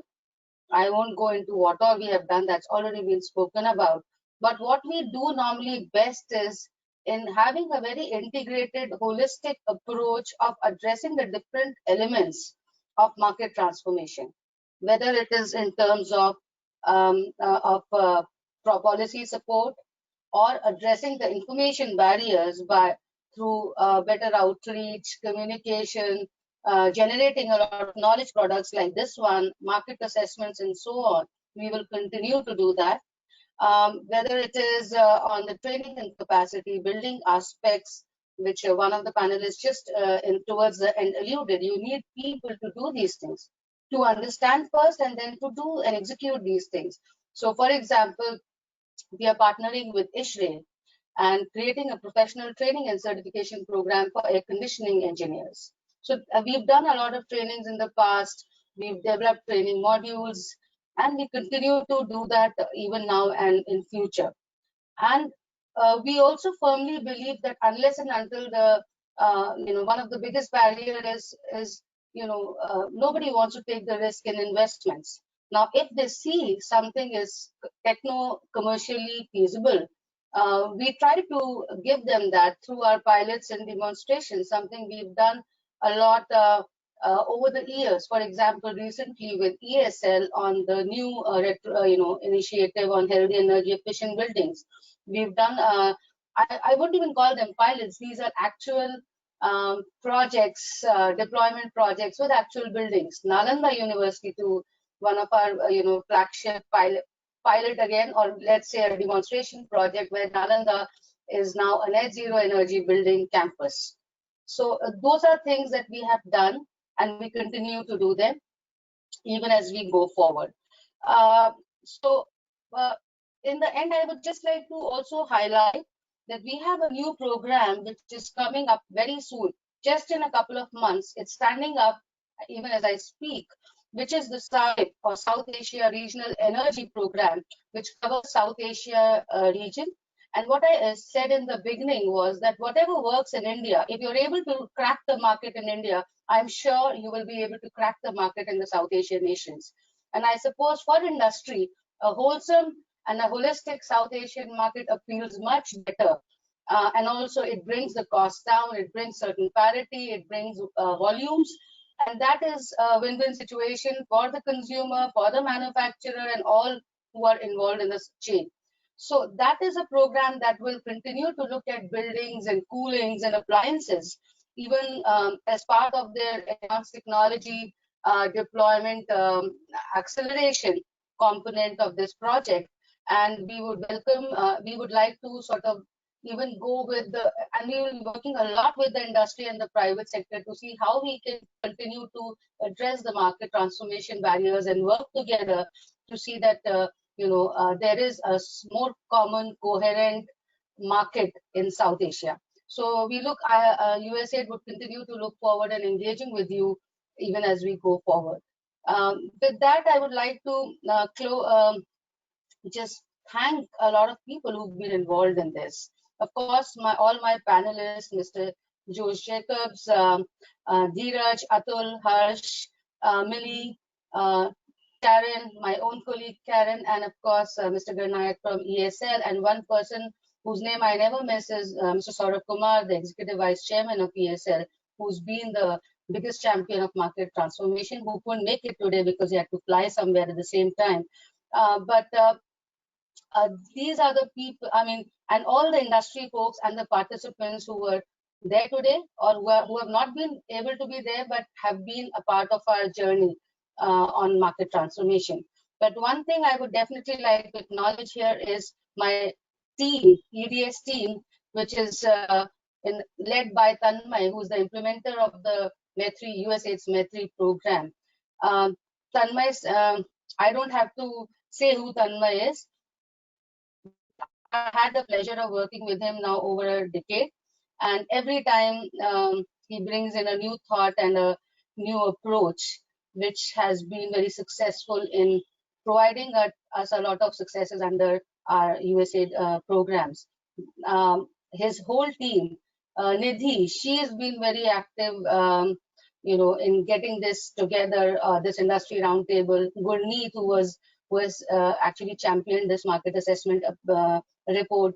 Anamika, who's always behind the scenes but working so diligently on every aspect of our program, and many more whose name probably I'm not taking, but there is a whole lot of team in EDS made of young professionals who have contributed not only to this industry roundtable but to different components under the MAITREE program. So a big kudos to all of you and thank you. With that, I would like to hand it over back to Tanmay to close this. Thank you.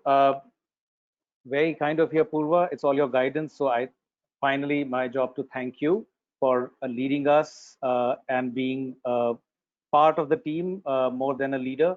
So we really appreciate. I apologize to everyone for the overrun in time and the minor technical glitches that we had.